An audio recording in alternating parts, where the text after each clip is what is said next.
Have you ever been publicly shamed by someone you once loved?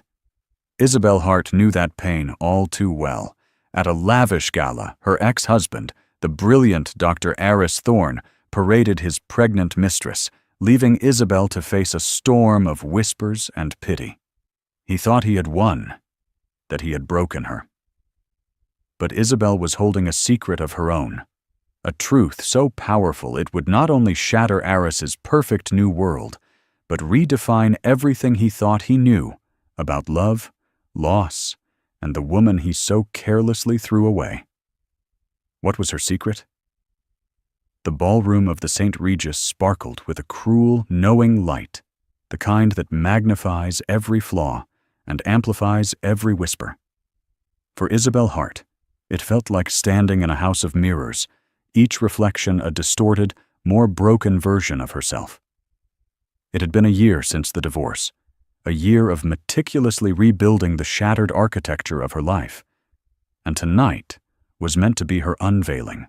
Not as Aris Thorne's discarded wife, but as Isabel Hart, the new head of acquisitions for Caldwell and Finch Publishing, a woman who had found her footing on the shifting sands of betrayal. She clutched her crystal-beaded purse, the cold gems digging into her palm, a small, sharp pain that anchored her to the present. Her dress, a column of midnight blue silk, was a suit of armor she'd spent a month's salary on. It was meant to make her feel powerful, untouchable. But the moment she saw him, the armor felt as fragile as spun sugar. Dr. Aris Thorne, her ex-husband, stood near the grand staircase, a king in his court. He was a cardiothoracic surgeon, a man whose hands were celebrated for their miraculous ability to mend broken hearts. Just not hers. He was effortlessly charming, his smile a carefully calibrated weapon, and tonight he was deploying it with lethal precision. But it wasn't his smile that made the air in Isabel's lungs turn to ice. It was the woman on his arm.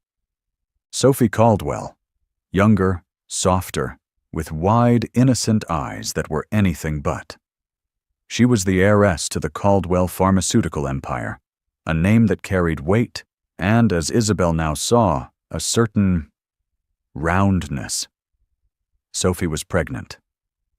The swell of her belly was unmistakable beneath the blush-pink satin of her gown. The realization hit Isabel with the force of a physical blow. It wasn't just a new relationship, it was a new life, a new family, built on the rubble of their own. The whispers started instantly, a ripple of venom spreading through the glittering crowd. "Did you see? That's his ex, Isabel. He certainly traded up, a fertile heiress for her. She looks devastated. Poor thing." Each word was a tiny shard of glass embedding itself in her skin.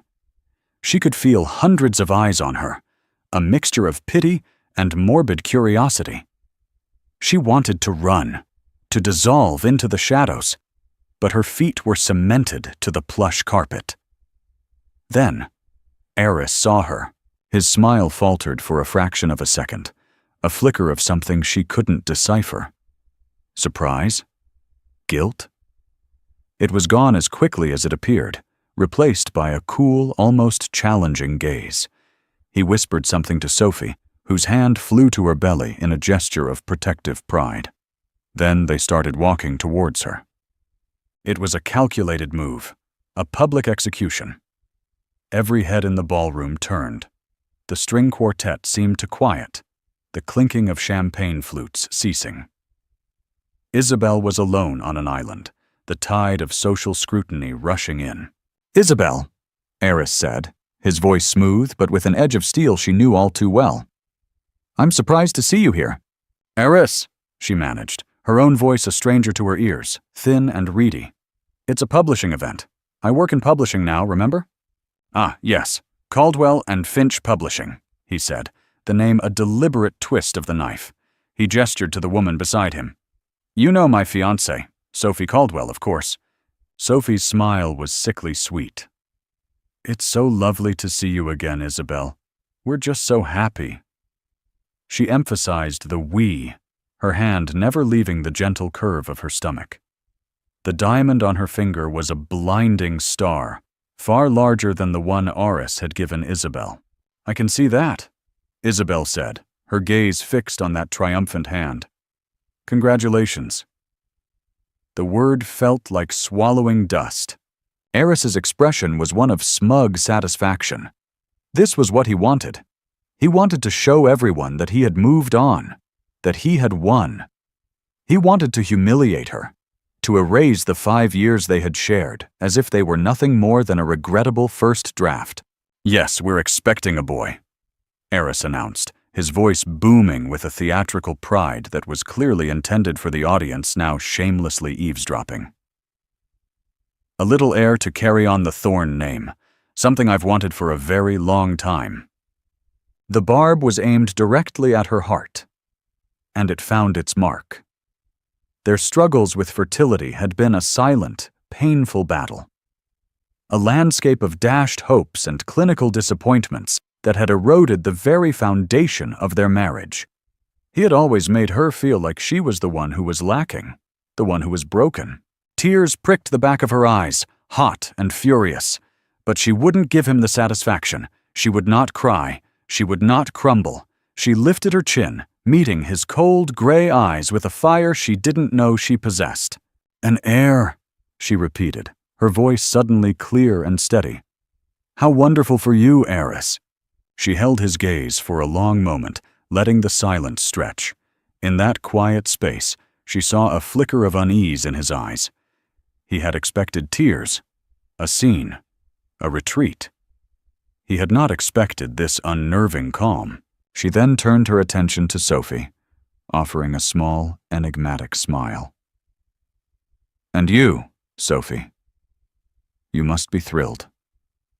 I wish you all the best." Without waiting for a response, Isabel turned and walked away, her back straight, her head held high. She could feel his stare, could feel the confused murmur of the crowd. She didn't look back. She walked through the sea of faces, past the pity and the judgment, and didn't stop until she was outside, the cool night air a balm on her burning skin. She hailed a cab, her composure holding until the moment the door clicked shut. Then, and only then, did she allow a single tear to trace a path down her cheek. It wasn't a tear of sadness. It was a tear of rage. He thought he had broken her. He thought he had the final word. He paraded his new life, his heir, thinking it was the ultimate victory. But Aris Thorn, for all his brilliance, was a fool. He had no idea about the secret she carried, the one she had guarded for over a year.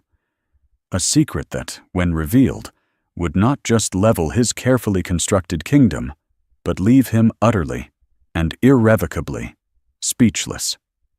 The game wasn't over. It had just begun.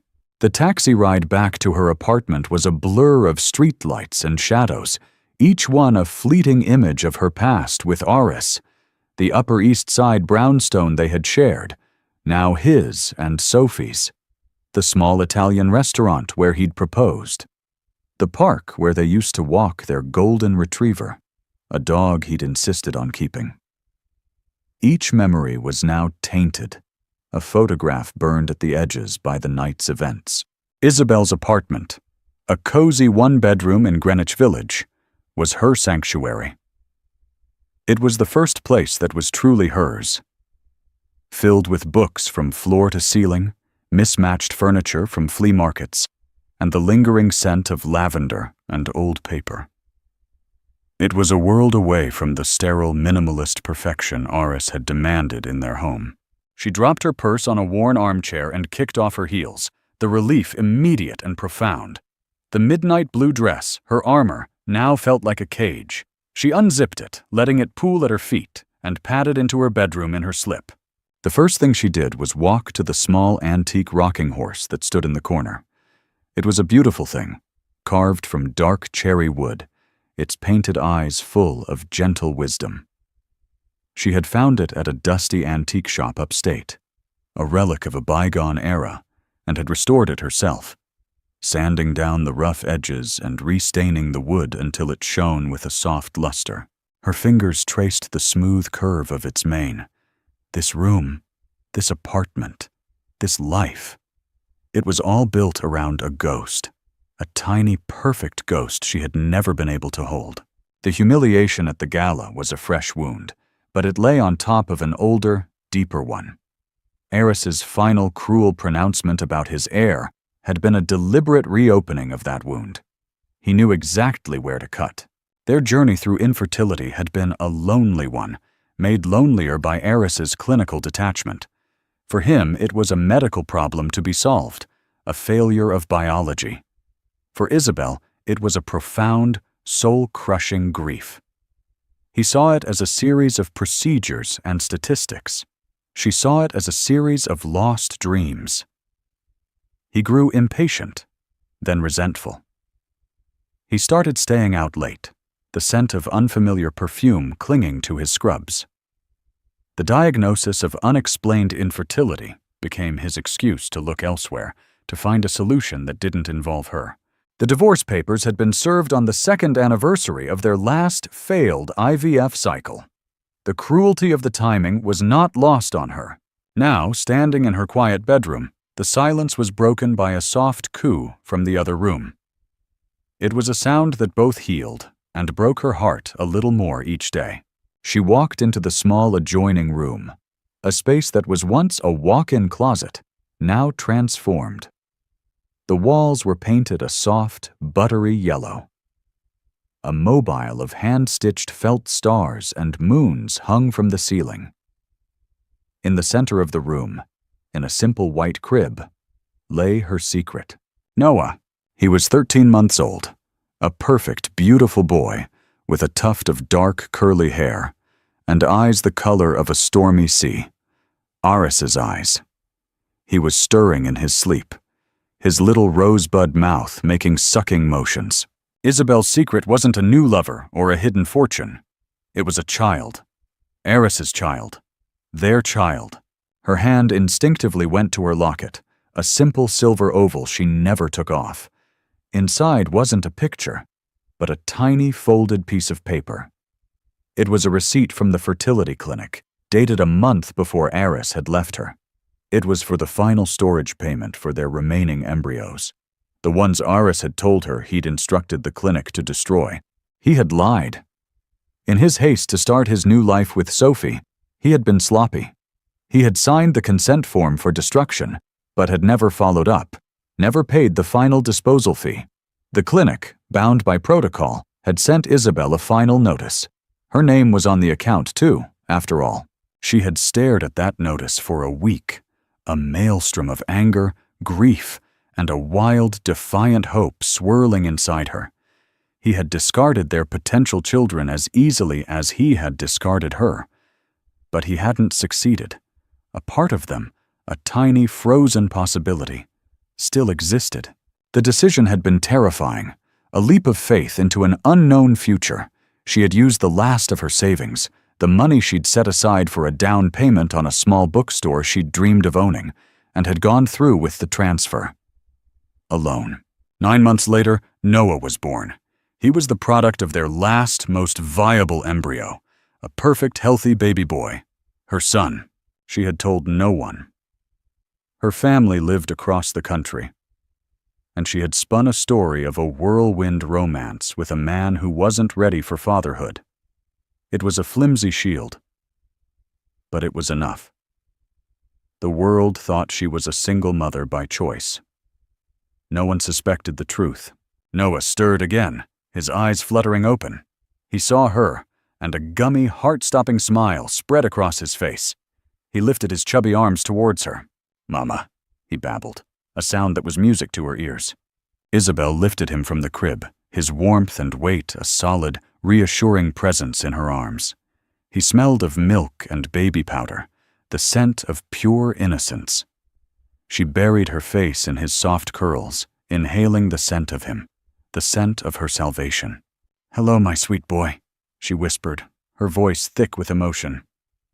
"Did you have a good sleep?" She carried him to the rocking chair, settling into the familiar rhythm. This was their ritual. This was the life she had built from the ashes of her marriage. A life of quiet moments, of lullabies whispered in the dark, of a love so fierce and protective it eclipsed everything else. The man at the gala, the cruel stranger with her husband's face, felt 1,000,000 miles away. His public humiliation, his pregnant mistress, his grand pronouncements, they were nothing compared to this. The solid weight of her son in her arms. Eris thought he was building a legacy with Sophie Caldwell. He was so proud of his heir. The irony was so thick, so bitter, it was almost comical. He was searching for something he had already created and thrown away. She looked down at Noah, now drifting back to sleep against her chest. He had Oris's strong jawline, his dark hair, but he had her smile. He was a perfect blend of them, a living, breathing testament to a love that Eris had tried to erase. For a year, she had been content with her secret. Her motivation hadn't been revenge. It had been survival. She had needed to heal, to become a mother on her own terms, away from the toxic shadow of her ex-husband. But tonight, something had shifted. Seeing him, so smug and cruel, so confident in his victory, had ignited a spark of anger she hadn't realized she was suppressing. It wasn't just about her anymore. It was about Noah. Her son deserved to be acknowledged. He deserved more than to be a secret, a ghost in the narrative Eris was so carefully crafting. She didn't know how or when, but she knew one thing with absolute certainty. Eris Thorne was going to learn the truth. And when he did, his world would never be the same. She rocked her son gently, a silent promise echoing in the quiet room. The lullaby she hummed was soft, but it was the prelude to a storm. The week after the gala was a study in controlled chaos. At Caldwell and Finch Publishing, Isabel threw herself into her work with a ferocity that bordered on obsession. She was negotiating a multi-book deal with a Pulitzer-winning historian, a major coup that would solidify her position and prove she was more than just a name on a list of pity-inspiring divorcees. The work was a balm, a place where her intellect and ambition were valued, a world away from the domestic battlefield she had just fled. Her colleagues were tactfully silent about the gossip that had undoubtedly slithered its way from the gala into the publishing world's inner circles. They treated her with a gentle, almost reverent respect, a testament to the reputation she was building. But she saw the curious glances, the softened voices. She was a story, a tragic heroine. It made her skin crawl. But while her days were a whirlwind of contracts and manuscripts, her nights were for planning. The anger that had crystallized in the back of that taxi had not dissipated. It had sharpened, honed itself into a clear, cold purpose. Revenge was too simple a word for what she wanted. It was about correction. It was about truth. She knew she couldn't just storm into Eris's office with a birth certificate and a baby. He was a master manipulator, a man who could twist any narrative to his advantage. He would paint her as unstable, hysterical, a scorned ex-wife seeking to ruin his newfound happiness. He would use his wealth and influence to bury her. No, the reveal had to be strategic. It had to be undeniable. It had to be on her terms. Her first move was small, a single pebble dropped into the still, murky waters of Oris's life. She reactivated her old, dormant social media accounts. During her marriage, Oris had discouraged her from having a public presence. He'd called it unbecoming for a surgeon's wife. Now, she understood he simply wanted to control the narrative, to keep her isolated. She didn't post photos of Noah. Not yet. Instead, she began to curate a new identity. She posted about her work at Caldwell and Finch, photos of galley proofs and literary events. She shared articles about single mothers, about women thriving after divorce, about the quiet strength of rebuilding a life from scratch. She was crafting a story, her story, one of resilience and independence. Then she made her second move. She called her lawyer, a sharp, no-nonsense woman named Joanna Price, who had handled her divorce. "Joanna, it's Isabel Hart. Isabel, I heard about the gala. I'm sorry you had to go through that, Joanna said, her voice warm with genuine sympathy. Thank you, but I'm not calling for sympathy, Isabel said, her tone firm. I'm calling for information. I need you to find out everything you can about the Thorne-Caldwell prenuptial agreement. There was a pause on the other end of the line. That's a fortress, Isabel. The Caldwells are notoriously private, but I have my sources. Why the sudden interest? Isabel hesitated, the secret a heavy weight on her tongue. She trusted Joanna, but she wasn't ready to share everything yet. Let's just say Aris made some pronouncements at the gala about his future heir. I have a feeling his financial arrangements with the Caldwells might be tied to that. An heir clause, Joanna mused, the interest in her voice piqued. It's archaic, but with old money families like the Caldwells, it's not unheard of. They'd want to ensure the family fortune passes to a legitimate, biological heir.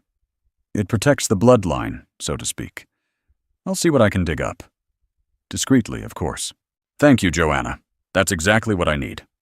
Her third move was the most difficult, the one that required her to step back into the world she had so eagerly fled. She needed an ally, someone who had a foot in both her old life and her new one. She needed Maya.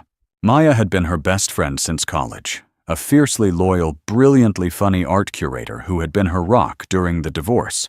But Maya was also friends with Aris's sister, Lydia Hale. It was a tangled, complicated web, and Isabel had been careful to keep Maya and Noah separate, not wanting to put her friend in an impossible position. But now, she needed her. She invited Maya over for dinner, cooking her favorite pasta dish, the apartment filled with the comforting aroma of garlic and basil. She watched as Maya cooed over Noah, who was now confidently toddling around the living room, a trail of wooden blocks in his wake.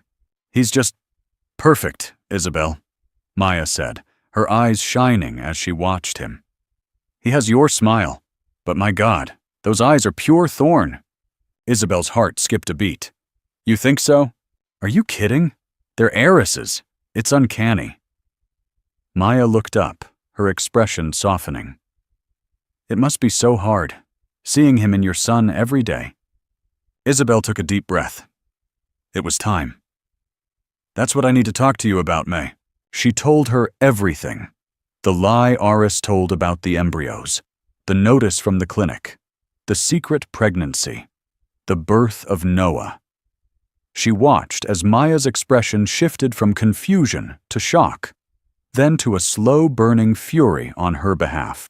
That son of a bitch, Maya whispered, her knuckles white as she gripped her wine glass. That absolute arrogant son of a bitch. He left you, told you he destroyed your last chance at a family, and then this. He just left a part of you, of both of you, in a freezer? He didn't think I'd find out, Isabel said, a bitter taste in her mouth. He was careless. He underestimated me. He always did, Maya said, her eyes flashing. So, the gala, that whole performance with the pregnant Barbie, it was all a lie.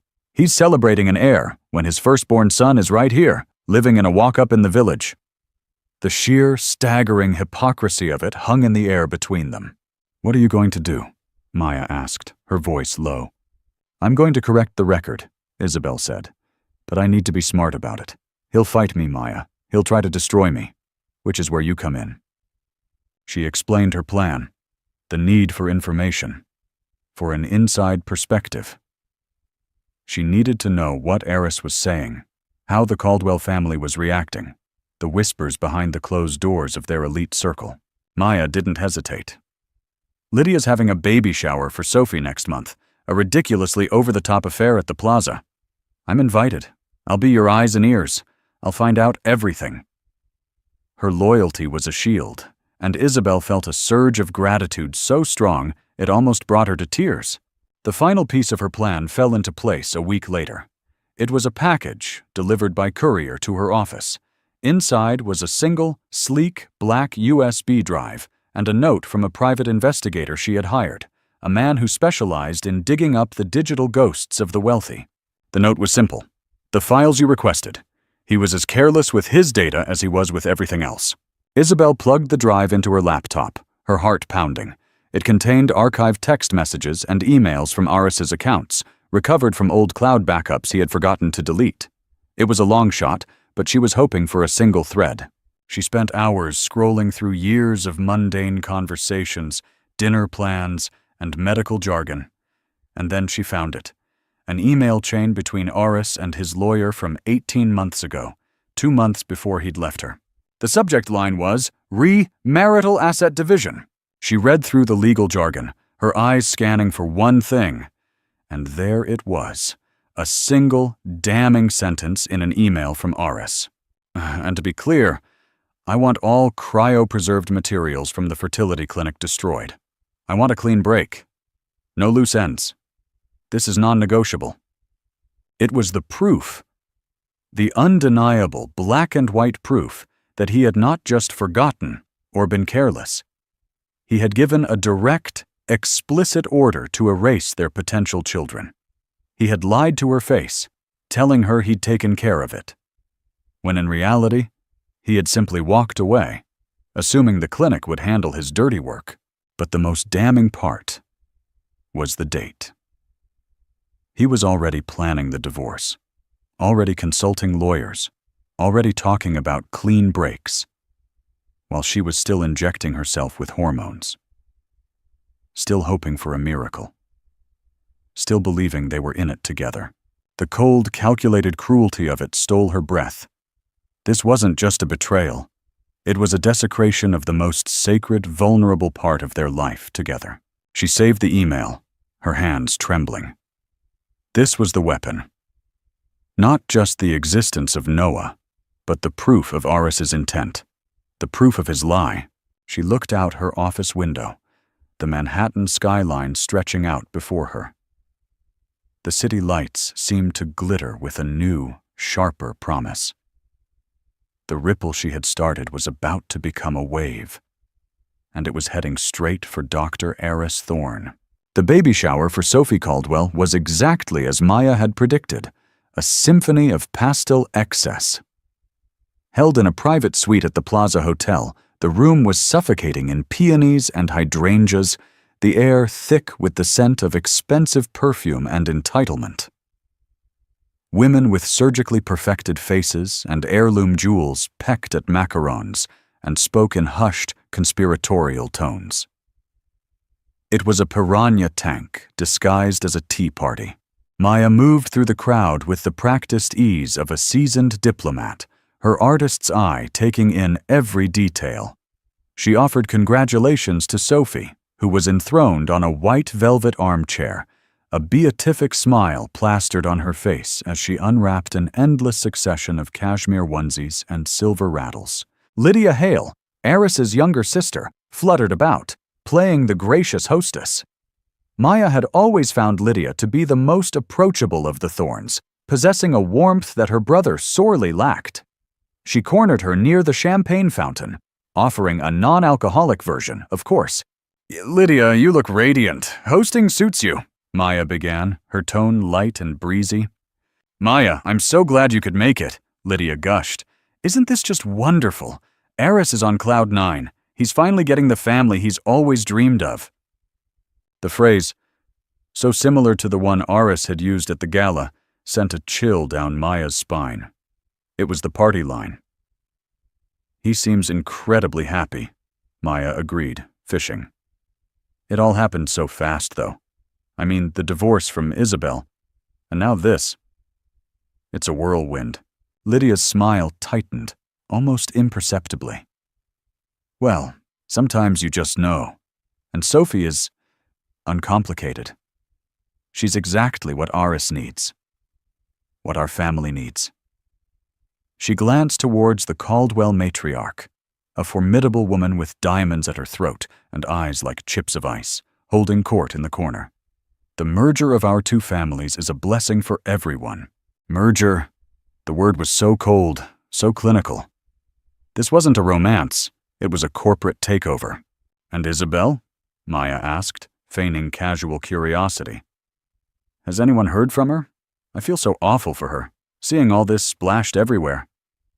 Lydia sighed, a theatrical display of pity. I know. It's a terrible situation. Eris feels dreadful about how it all played out, of course. But Isabel, she was always so intense, so emotional. Their struggles, it took a toll on him. He needed to move on, to find some peace. It was the Thorn narrative, polished and perfected. Isabel was the unstable, emotional wreck. Eris was the long-suffering husband who had finally found his serene, uncomplicated harbor. Maya had to resist the urge to throw her non-alcoholic champagne in Lydia's perfectly made-up face. Later, Maya managed to get close to the Caldwell inner circle, pretending to admire a particularly ostentatious diaper cake. She listened as Sophie's mother, Margaret Caldwell, spoke to a friend. "The prenup is ironclad, of course," Margaret said, her voice a low, confident hum. "But the heir clause was my insistence. The Thorn name is respectable, but our fortune must be protected. It passes to Eris and Sophie's direct biological issue. No outside claims, no complications." Bingo. Joanna had been right. The entire arrangement, the merger, hinged on the baby currently being celebrated. Sophie wasn't just a fiancé, she was a vessel for a billion-dollar inheritance. Maya relayed all of this to Isabel that evening, the two of them huddled in Isabel's cozy living room while Noah slept peacefully in his crib. "So it's true," Isabel said, the pieces clicking into place. "His entire future with the Caldwells is contingent on that baby." "It's worse than that," Maya said, her eyes dark. "The way they talk about you, Isabel, they've painted you as this fragile, hysterical woman who couldn't give him a child, and he's the hero who escaped. He's not just erasing you, he's rewriting your entire history together." The injustice of it was a physical weight in Isabel's chest. The years of shared hope, the quiet grief, the endless medical procedures, all of it twisted into a narrative where she was the villain, the failure. But the information Maya had gathered was invaluable. It gave her a target. The foundation of Eris's new life was the legitimacy of his heir. And that foundation was built on a lie of omission.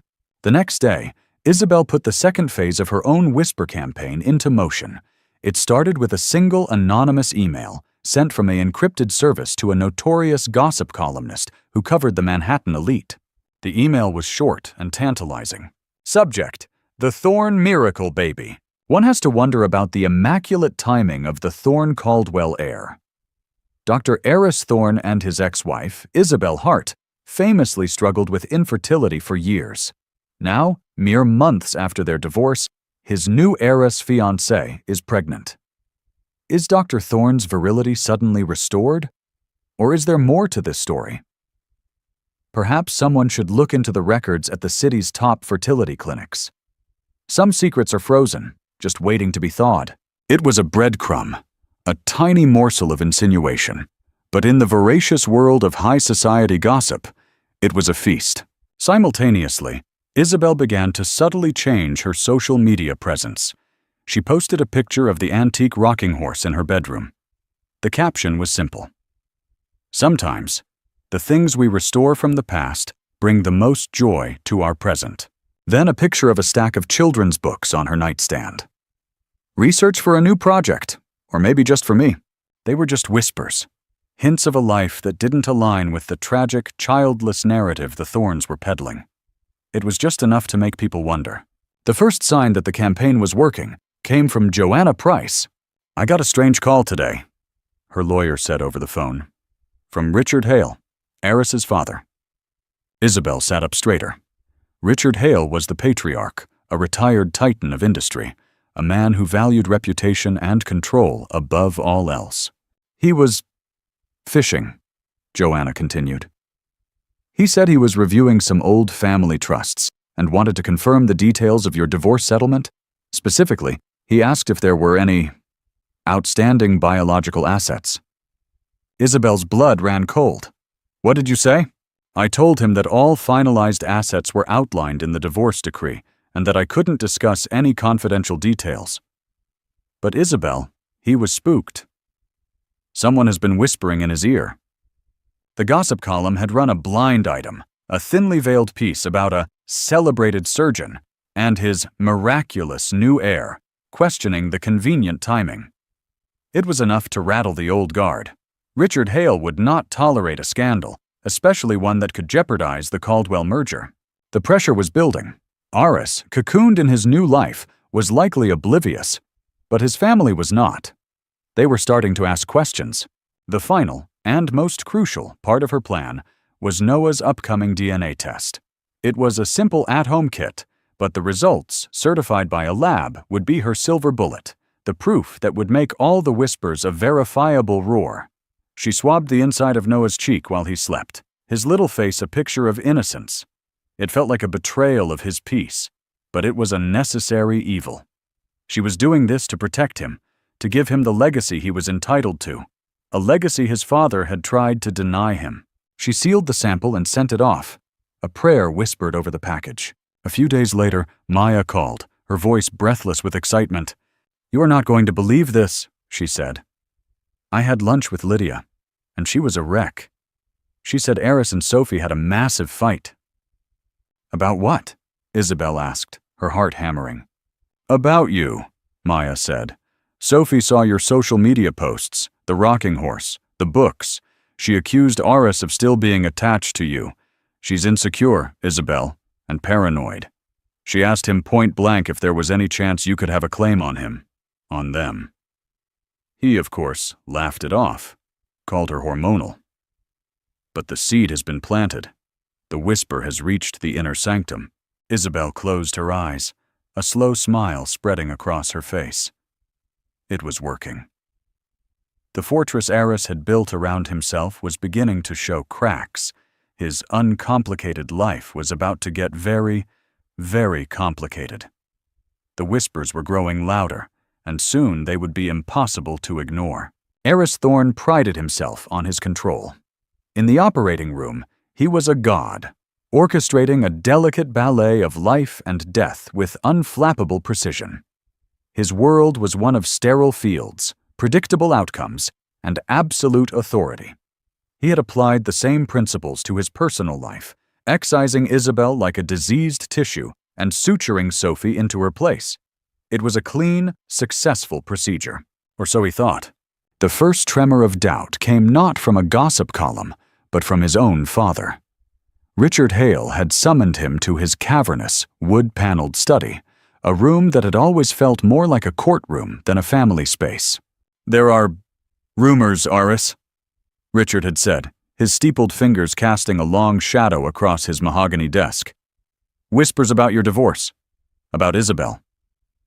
"They're nothing," Aris had scoffed, waving a dismissive hand. "The bitter ramblings of a scorned woman. She's posting cryptic nonsense on the internet. It's pathetic." "Pathetic women can still cause problems," Richard had countered, his eyes like chips of granite. "The Caldwells value discretion. Margaret called me this morning. She's concerned about this narrative Isabel seems to be building. The timing of Sophie's pregnancy is convenient. A convenience that could be misconstrued." "It's nobody's business," Aris snapped, his temper flaring. "When $1 billion fortune is at stake, it becomes everyone's business," his father retorted. "I spoke to your divorce lawyer. I asked about the embryos." Aris froze. The embryos. A loose end he thought he had tied up. "They were destroyed. I signed the form."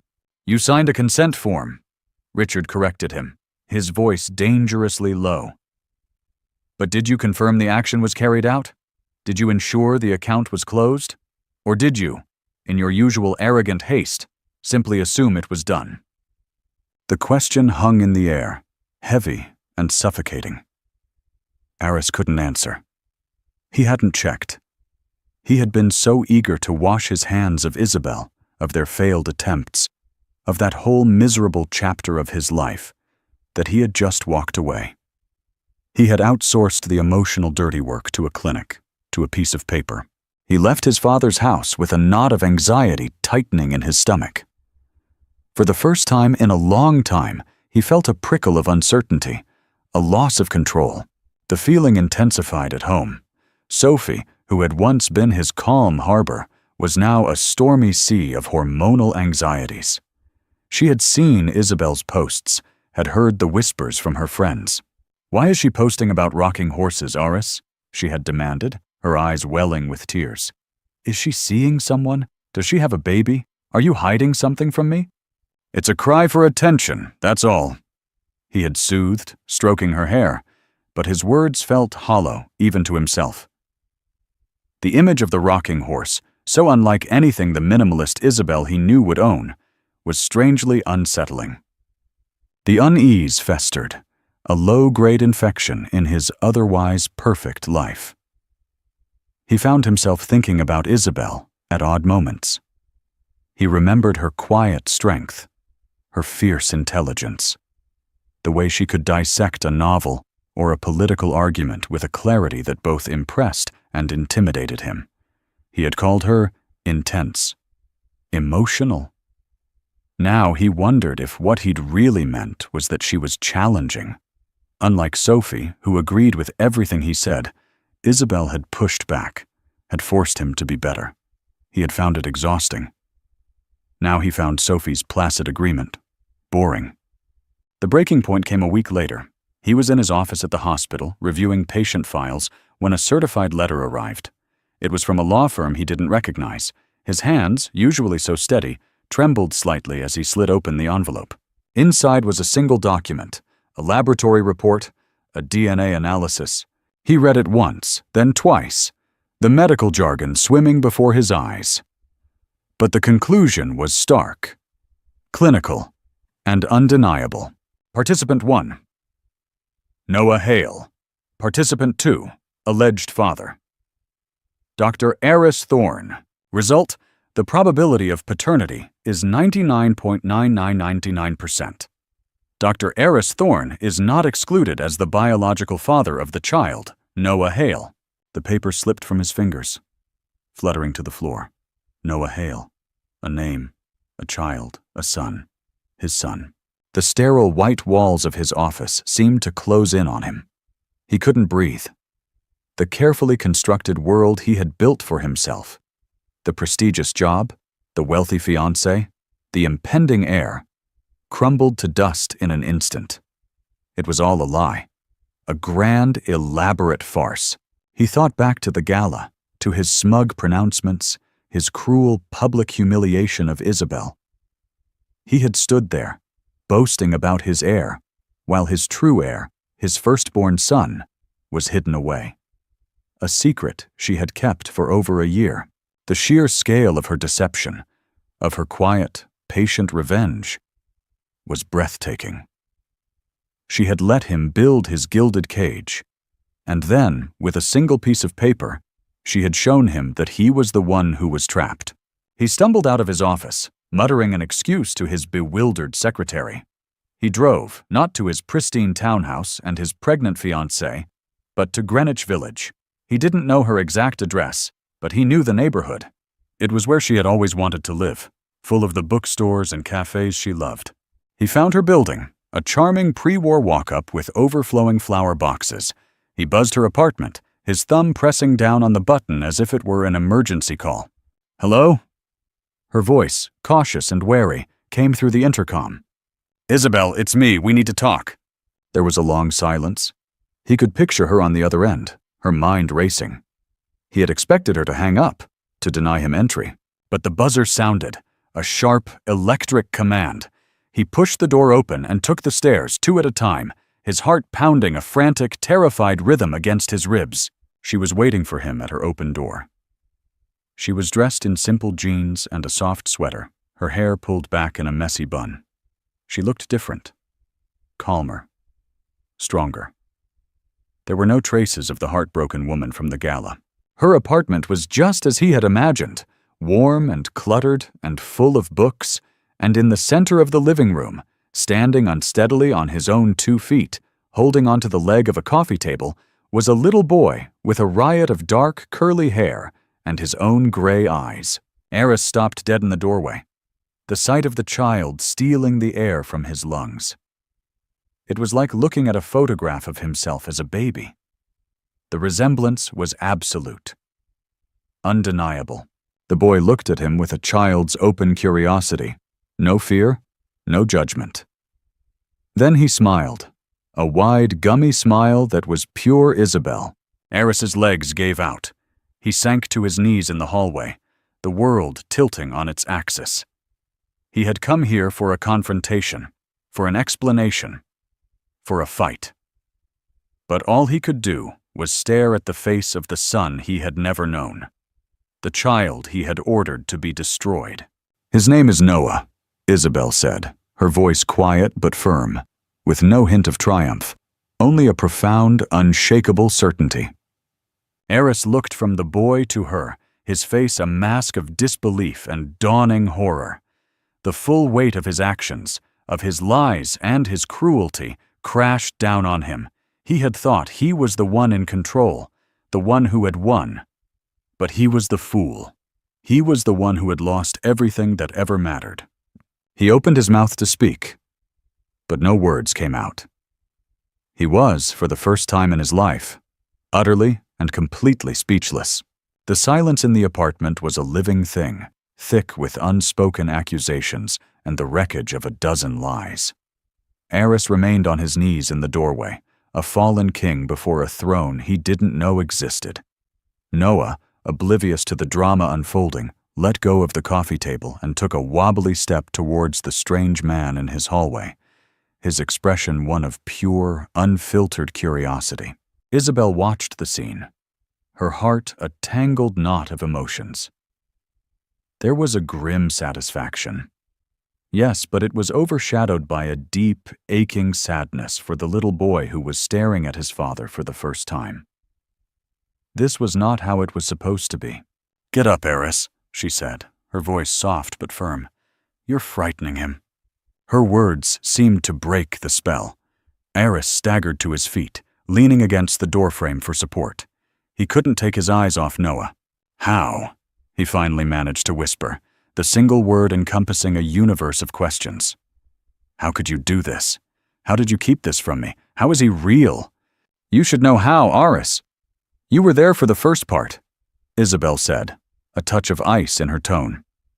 "As for the rest, you were careless. You signed a consent form but never followed through.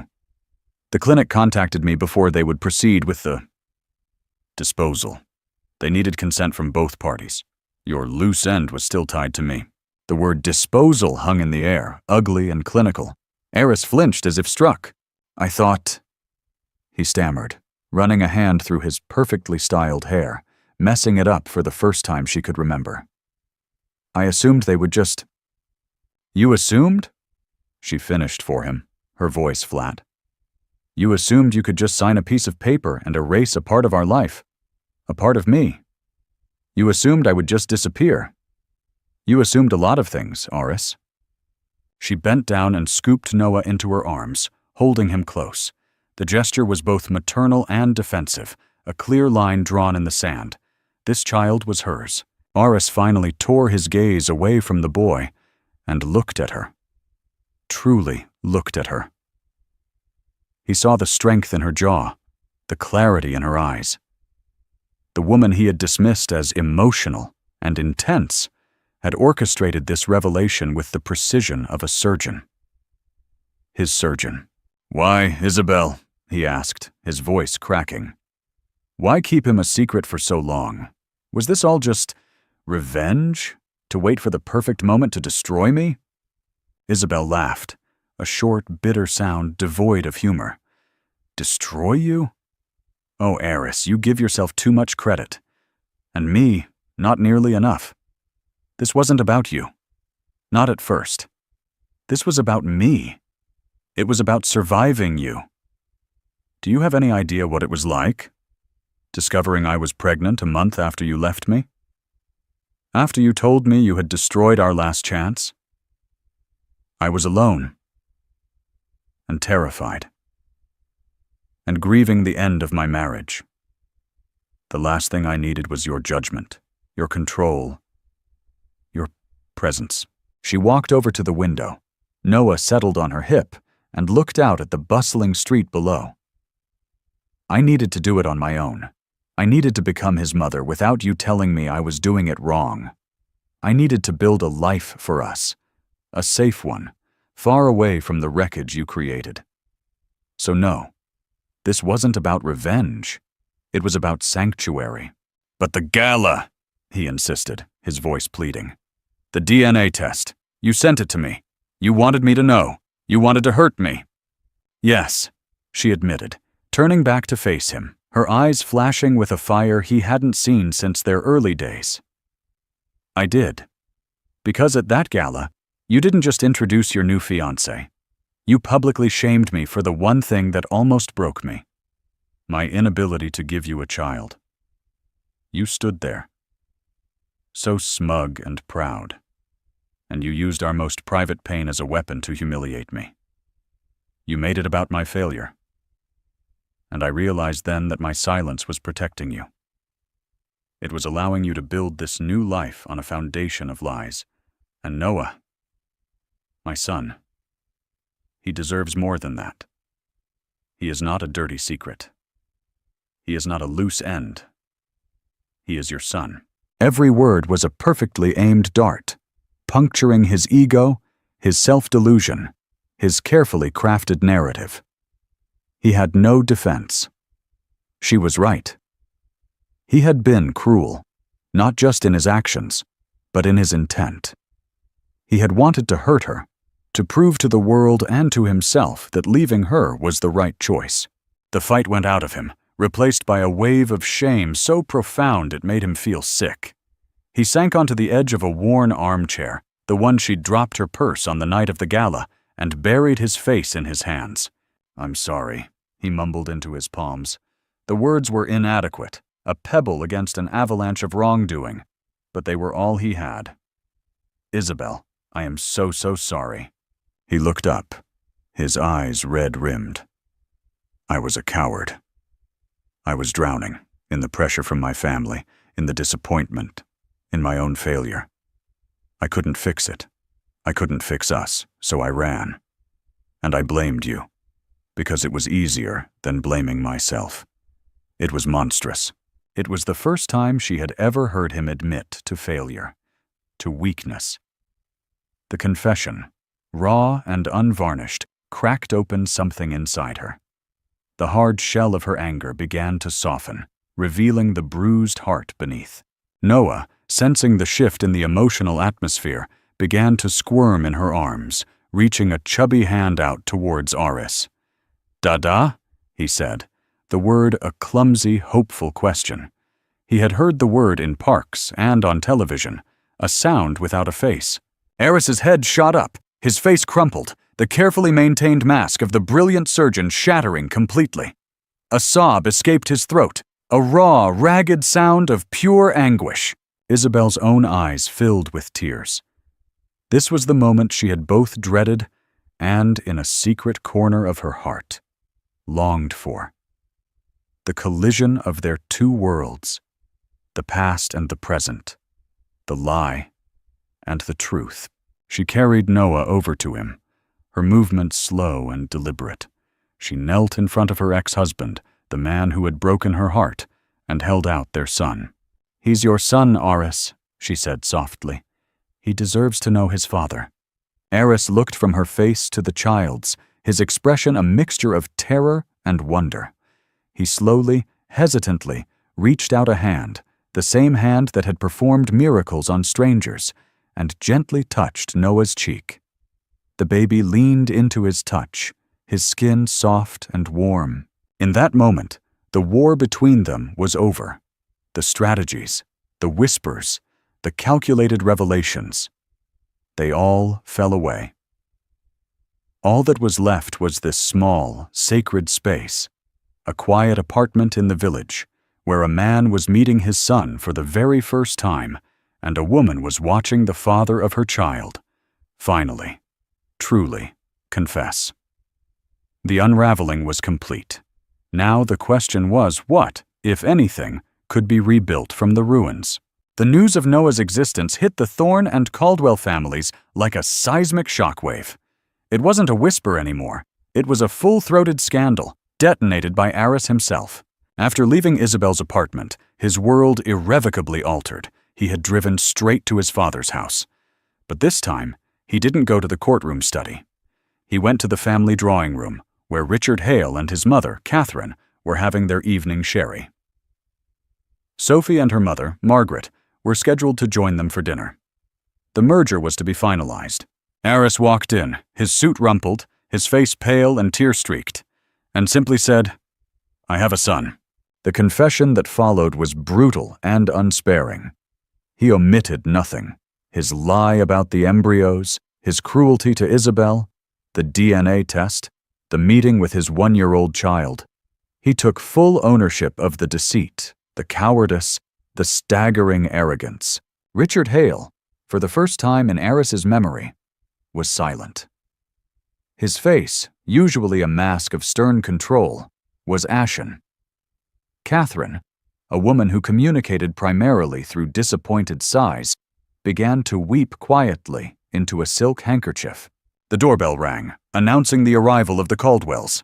It was Catherine who intercepted them at the door, her voice a low, urgent murmur. Aris could hear the muffled sounds of shock, of outrage. Then Margaret Caldwell stormed into the room, her face a thundercloud of fury.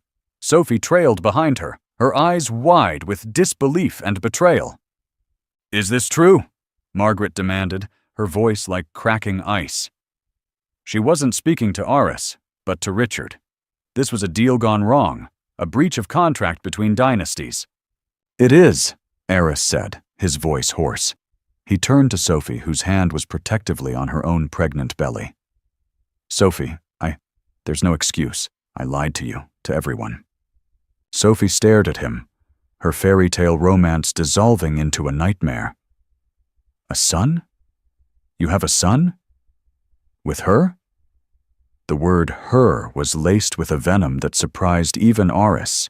"The heir clause in the prenuptial agreement is now null and void," Margaret announced, her voice ringing with finality.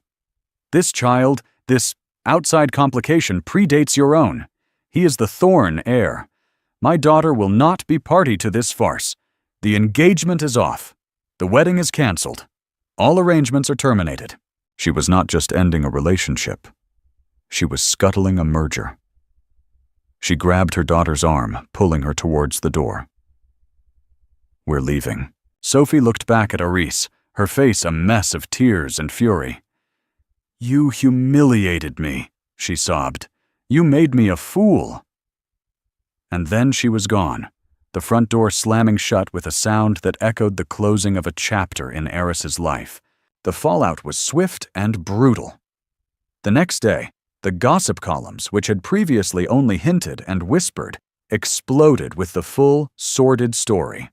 Anonymous sources, clearly from the Caldwell camp, painted Aris as a deceptive, manipulative monster. The narrative he had so carefully crafted of the heroic surgeon escaping his unstable ex-wife was shattered. Now, he was the villain, and Isabel was the wronged Madonna, secretly raising the true heir while her ex-husband flaunted his pregnant mistress.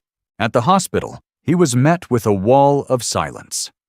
Colleagues who had once clapped him on the back now avoided his gaze. His superiors called him into a meeting to discuss the reputational damage to the institution. He was a liability. He was put on an indefinite leave of absence. His world, once so solid and predictable, had been reduced to rubble. He was left with nothing but the consequences of his own actions. Meanwhile, Isabel found herself in the eye of a very different kind of storm.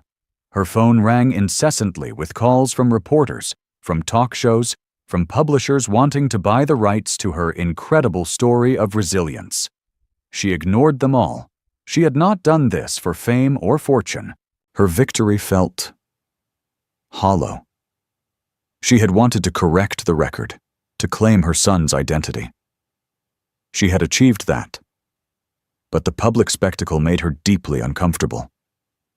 She saw the headlines, the pictures of a distraught Sophie, the stories painting Aris as a pariah. She had wanted to wound him, but she had not intended to destroy him. Her most surprising call came from Lydia Hale. I'm not calling to yell at you, Lydia said, her voice surprisingly gentle. I'm calling to apologize, on behalf of my family, on behalf of my brother. What he did to you, what we all believed, it was unforgivable. I saw the way he looked at you at that gala, Isabel, and I went along with it. I'm so ashamed. It's not your fault, Lydia, Isabel said, moved by her sincerity. It is. I should have known better. You were my friend, Lydia said, her voice thick with emotion.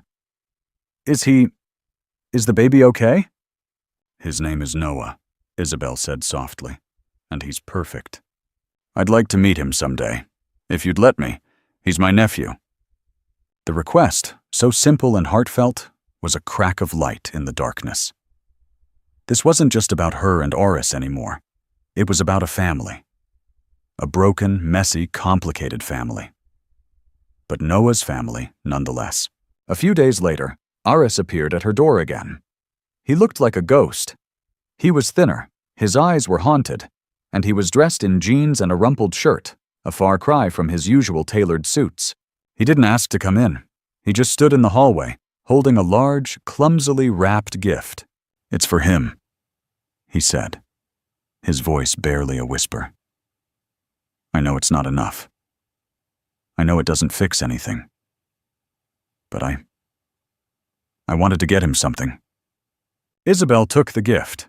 It was a beautiful hand-carved wooden train set, the kind that costs a fortune in bespoke toy stores. It was a father's awkward, inadequate peace offering. Thank you, Aris, she said. I've lost everything, he said, looking at the floor. The job, Sophie, the respect of my family. I deserve it. I know that.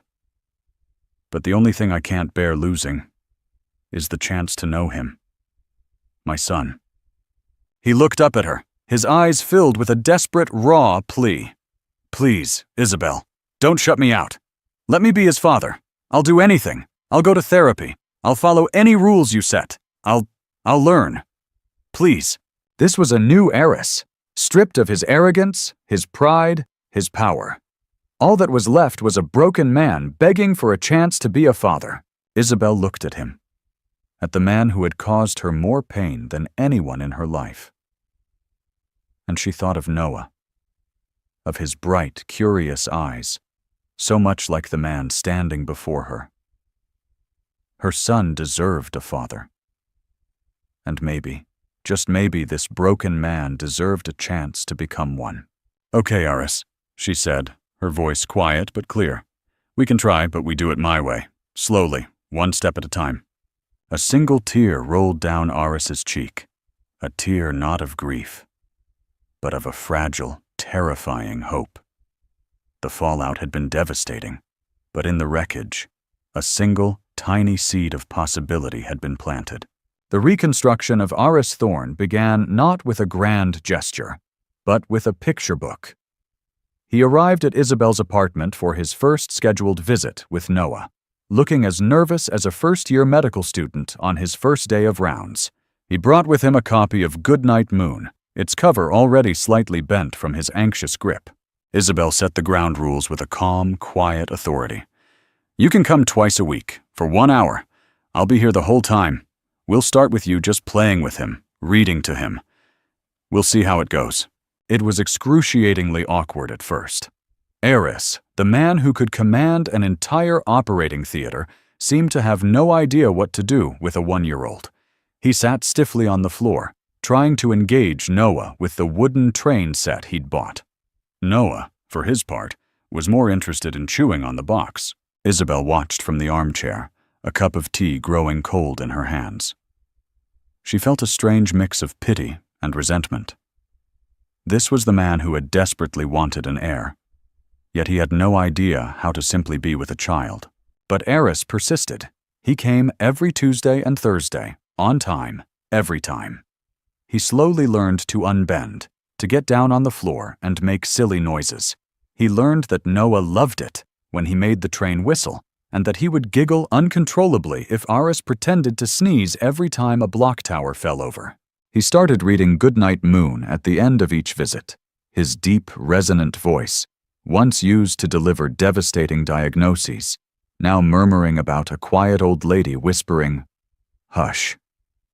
One evening, Noah, who had been sitting in Isabel's lap, crawled over to Eris and fell asleep against his chest. Eris froze, looking at Isabel with wide, terrified, and utterly joyous eyes. She just nodded, a small smile touching her lips. It was a tiny breakthrough, a fragile bridge being built between father and son. He began to talk to Isabel during these visits, not about them, but about Noah. "He has a new tooth coming in," he'd say, a note of wonder in his voice. "Did you see the way he figured out how to stack the red block on the blue one?"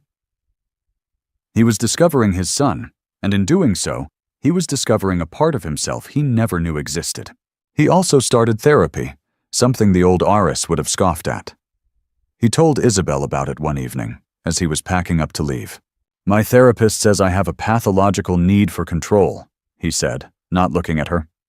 "He says I see people as problems to be managed, not as people." He's right. It was another confession, another crack in the armor. The world outside Isabel's cozy apartment continued to spin. Sophie Caldwell gave birth to a baby girl. The announcement was quiet, a stark contrast to the lavish baby shower. There was no mention of Eris. The Caldwell dynasty had closed ranks, protecting their own. Eris sent a gift, a silver locket, but received no acknowledgement. The door to that life was firmly, irrevocably closed. His leave of absence from the hospital became permanent. The board had mutually agreed. It was for the best. The great Dr. Thorne, the surgical prodigy, was unemployed. He started volunteering at a free clinic in the Bronx, a world away from the gleaming private suites he was used to. He was humbled, stripped of his prestige. And for the first time, he was doing the work not for the glory, but simply to help people. As the months passed, the visits with Noah grew longer. The 1 hour stretched to 2, then to an entire afternoon. Isabel found herself relaxing, the constant need for vigilance slowly receding. She saw the genuine change in Eris. The arrogance was gone, replaced by a quiet humility. The impatience was gone, replaced by a deep well of patience she never thought he possessed. One Saturday, he took them to the zoo. It was their first outing as a trio. Eris carried Noah on his shoulders, pointing out the monkeys and the seals, his face alight with a simple, uncomplicated joy. Isabel watched them, a strange warmth spreading through her chest. They looked like a family. Later, as they sat on a bench eating ice cream, Noah had more of it on his face than in his mouth. Eris turned to her. "I've been thinking about what you said," he began, his voice hesitant. "About how I used our pain as a weapon, how I blamed you for my own feelings of failure." He took a deep breath. "The truth is, I was terrified. Not of not having a child, but of what it meant about me. I've always been the best, the one who succeeds. And I couldn't succeed at this. I couldn't fix it. And I hated myself for it.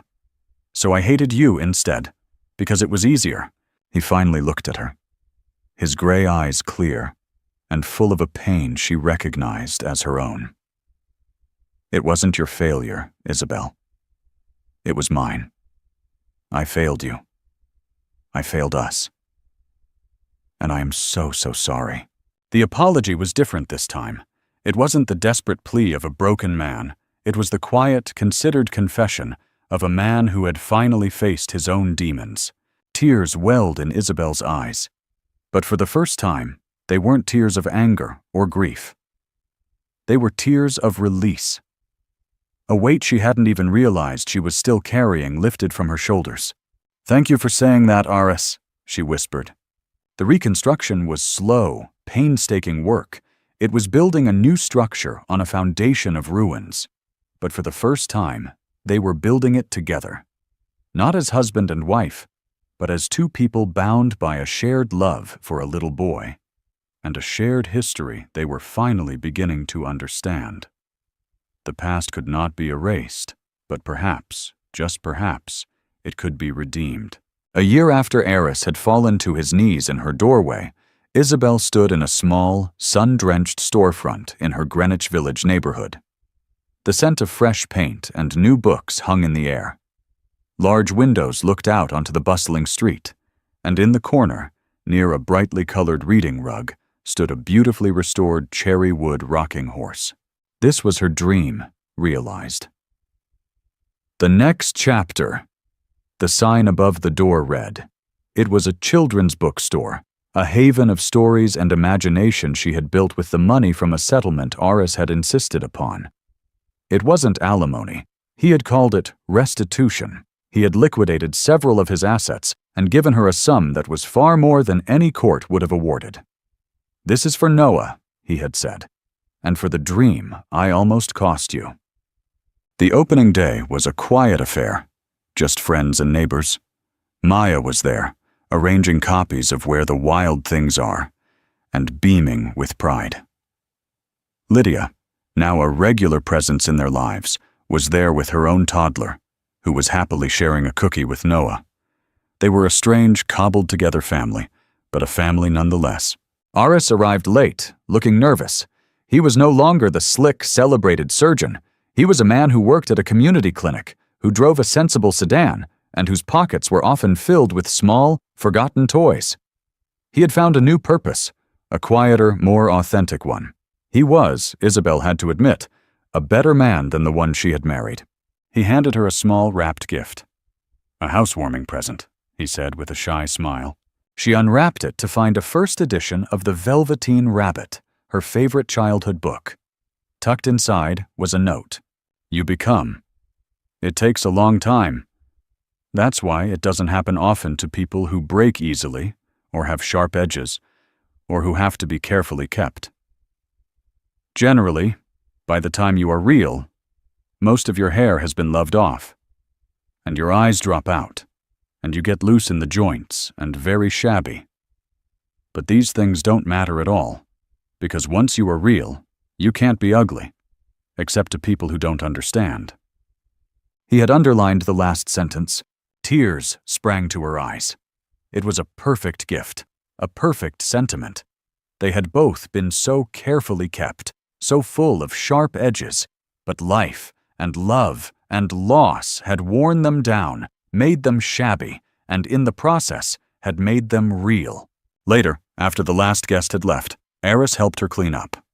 Noah was asleep in his stroller, worn out from the excitement. "You did it, Isabel," he said, looking around the beautiful, peaceful store. "You built this. It's amazing." "We built it," she corrected him softly. "Your support, it made it possible." They stood in a comfortable silence, the kind that only comes after a storm has passed. "I've been thinking," Eris said, breaking the quiet. "About us." Isabel's heart did a little flip, a nervous flutter she hadn't felt in a long time. "I know I have no right to ask for anything," he continued, his gaze steady and earnest. "And I know that what we had before, it wasn't real. Not in the ways that mattered. It was built on expectations, on pressures, on who we thought we were supposed to be. But this, what we have now, co-parenting Noah, being friends, this feels real." He took a hesitant step closer. "I'm not the man I was, Isabel. And you are not the woman I left. We've both been through a fire. And I know this might be crazy, but I'm still in love with you. No, that's not right. I'm in love with the woman you are now. And I was wondering if maybe someday you might be willing to see if there's a next chapter for us too." He didn't try to touch her. He just stood there, his heart open, his hope fragile, leaving the choice entirely, completely, up to her. Isabel looked at him, at this new, humbled, authentic man. She thought of their journey, of the pain and the betrayal, but also of the forgiveness and the grace. She thought of their son, the living embodiment of their shared history. The old love was gone, burned away in the fire of his betrayal. But in its place, something new had begun to grow. Something quieter, stronger, rooted not in illusion, but in a shared, hard-won reality. It wasn't a fairy tale, and it would never be perfect. It would be messy and complicated and real. She thought of the rocking horse in the corner, the thing from the past she had restored, the thing that had brought so much joy to her present. A slow, genuine smile spread across her face. "Maybe," she said, her voice full of a hope she hadn't dared to feel before.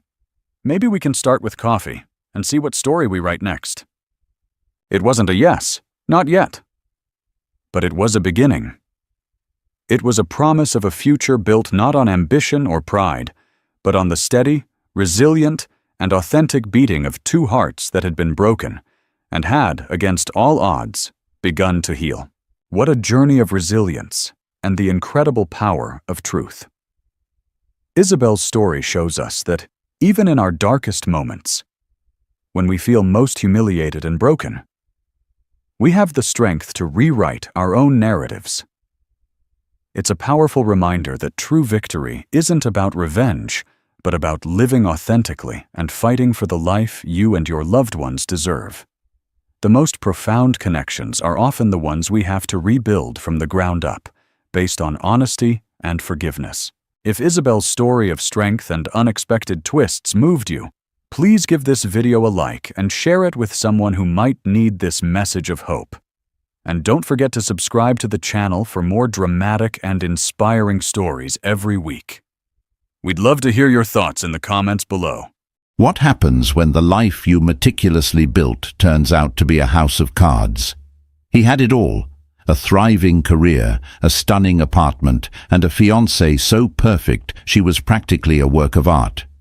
He'd left his quiet, unassuming ex-wife behind for this new, shiny life, convinced he'd made the ultimate upgrade. But one shocking headline, one name from his past, splashed across the society pages next to a billionaire, changes everything. This isn't just a story about love and loss. It's about the terrifying moment you realize the person you threw away might have been the only real thing you ever had. Alex Russo believed life was a structure you built, not something that happened to you. Every beam had to be measured, every joint seamless. At 38, he surveyed his creation from the 34th floor of his Lincoln Park apartment and felt the deep, satisfying hum of a job well done. The Chicago skyline glittered back at him, a sprawling testament to ambition, a mirror to his own. His fiancée, Chloe Sterling, was the keystone of this structure.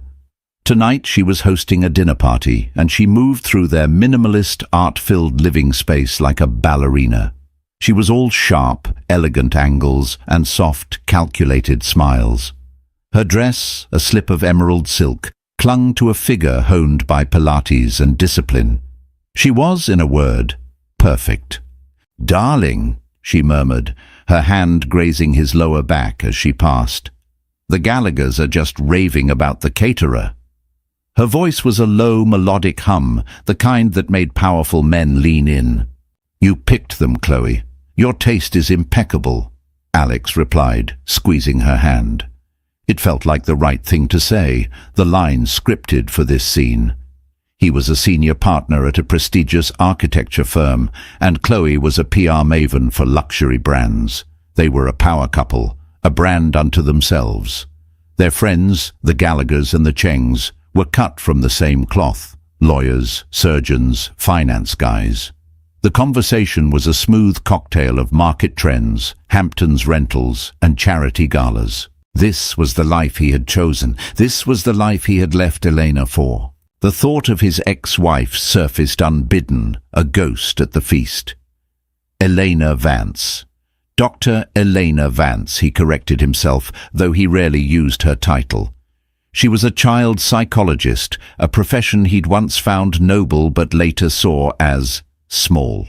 Her world was one of frayed carpets in community clinics, finger paintings, and endless patience for problems that couldn't be solved with a blueprint. Their marriage had been comfortable, quiet, and, he'd eventually decided, utterly devoid of ambition. It was a starter home, and he was ready for a skyscraper. The divorce had been civil but firm. He told her he needed more. He never specified what more was, but Chloe was its living embodiment. Chloe understood the importance of networking, of projecting success. Elena had found his work events draining. Chloe thrived in them, collecting business cards and compliments with equal grace. "Alex, you're a million miles away," Michael Cheng said, swirling the deep red in his wine glass. "Thinking about that new museum pitch?" Alex snapped back to the present. "Something like that. It's a beast." He launched into a confident explanation of the project, feeling the familiar rush of control. He was good at this. He could command a room, sell a vision.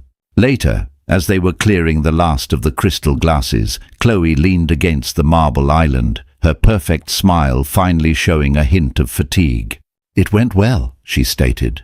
It wasn't a question. Chloe didn't deal in uncertainties. "Of course it did. You were magnificent. The Gallaghers think we should join the yacht club." She was inspecting her manicure, a flawless nude. "It would be good for us, for your business." "Whatever you think is best, honey." He trusted her instincts implicitly. She was the social architect of their life, and her blueprints were flawless. He wrapped his arms around her waist, inhaling her expensive perfume. He felt a surge of, not exactly passion, but profound rightness. This was success. This was the pinnacle. He was standing at the top of the skyscraper he'd built, and the view was breathtaking. He had traded quiet comfort for dazzling brilliance, and he had never once looked back. As he drifted to sleep that night, the hum of the city a lullaby outside their floor-to-ceiling windows, a final fleeting image of Eleanor entered his mind. He remembered her laughing in their old overgrown garden in Evanston, dirt smudged on her cheek, her hair a messy bun. It was a soft, faded photograph from a life he no longer lived. He brushed it away like a cobweb. She was part of the foundation, buried deep beneath the gleaming steel and glass of his new reality. He was sure she was fine, living her quiet, small life. He hoped she was happy in her own way, but her happiness, or lack thereof, had no bearing on his. He was certain of that. He was an architect after all. He knew which walls were load-bearing and which could be torn down without a second thought. The email arrived on a Tuesday morning. It wasn't sent to him directly, but forwarded by his sister Sarah with the subject line, "Is this Elena?" Alex was in the middle of a design review, the air thick with the smell of coffee and the low murmur of his team debating the merits of brushed bronze versus matte black fixtures. He opened the email distractedly, expecting a family photo or a news article about their hometown. What he saw made the blueprints on the table blur. It was a link to a Forbes online feature. The headline was bold and uncompromising. Tech titan Julian Croft and Dr. Elena Vance announce 100 million children's mental health initiative. Below the headline was a photograph. It wasn't a paparazzi shot. It was a professional, polished portrait. A man with kind eyes and a salt and pepper beard stood with his arm around a woman.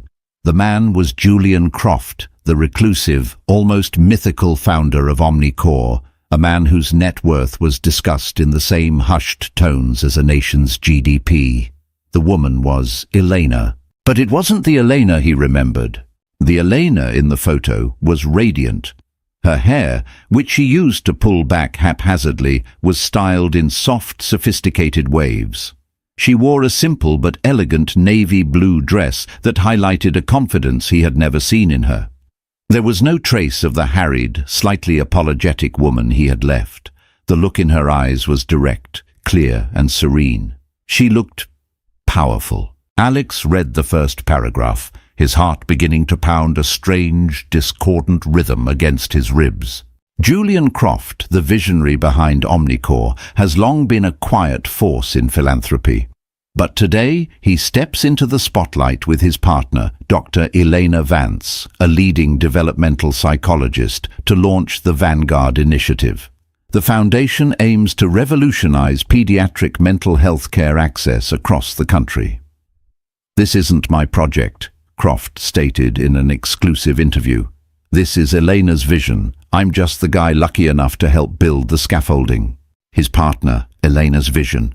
Alex felt a wave of vertigo, as if the floor had tilted beneath his feet.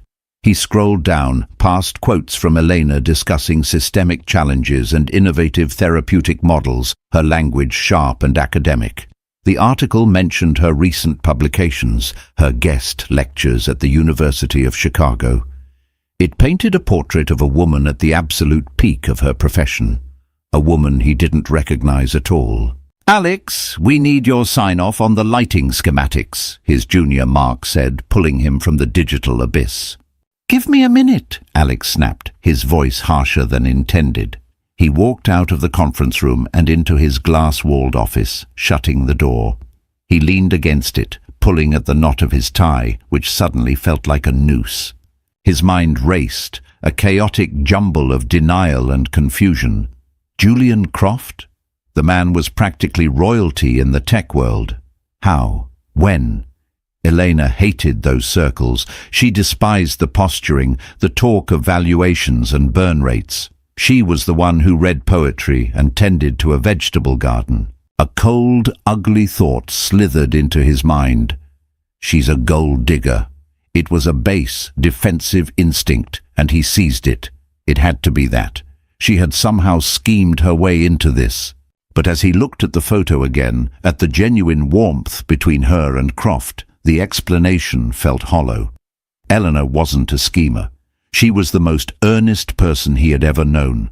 And Croft's quote, "This is Eleanor's vision."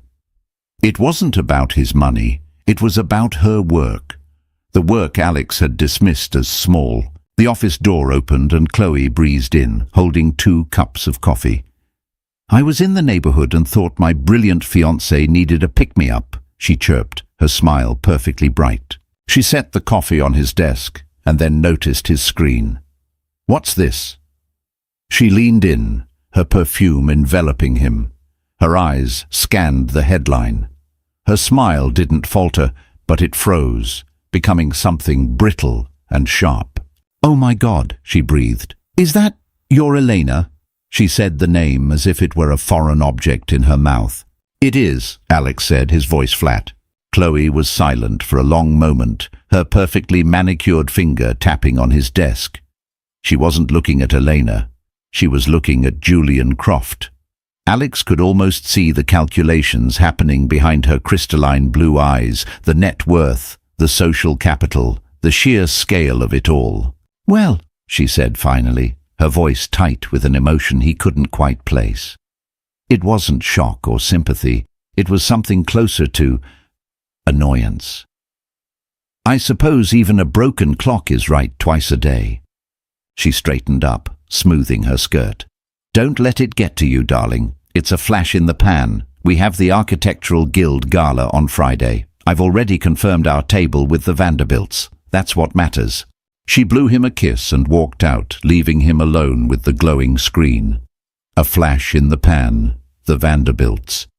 She had processed the information not as a human event, but as a strategic challenge on a social chessboard. He stared at Elena's picture, at the woman who was supposed to be a quiet footnote in his grand life story.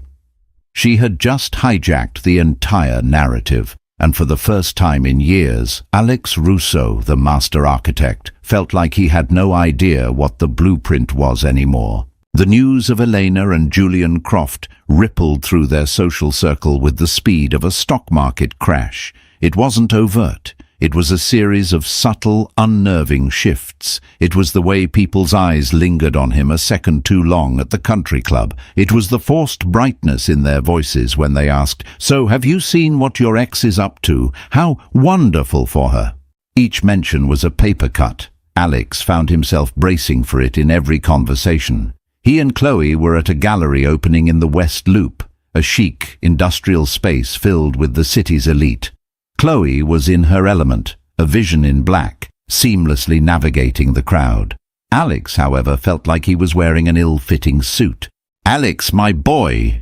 It was Arthur Vance, a senior banking executive and a man Alex had always been keen to impress.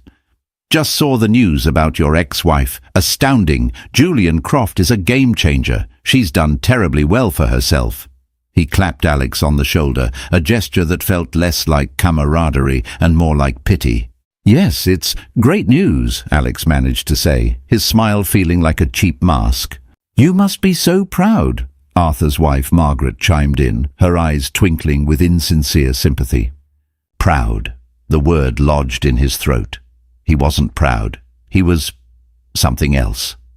A complex, toxic cocktail of emotions he couldn't name. Resentment, bewilderment, and a strange, possessive anger he had no right to feel. She was his quiet, unassuming ex-wife. How dare she become this person without his permission? Chloe rescued him, steering him away with a polite excuse about needing to speak to the gallery owner.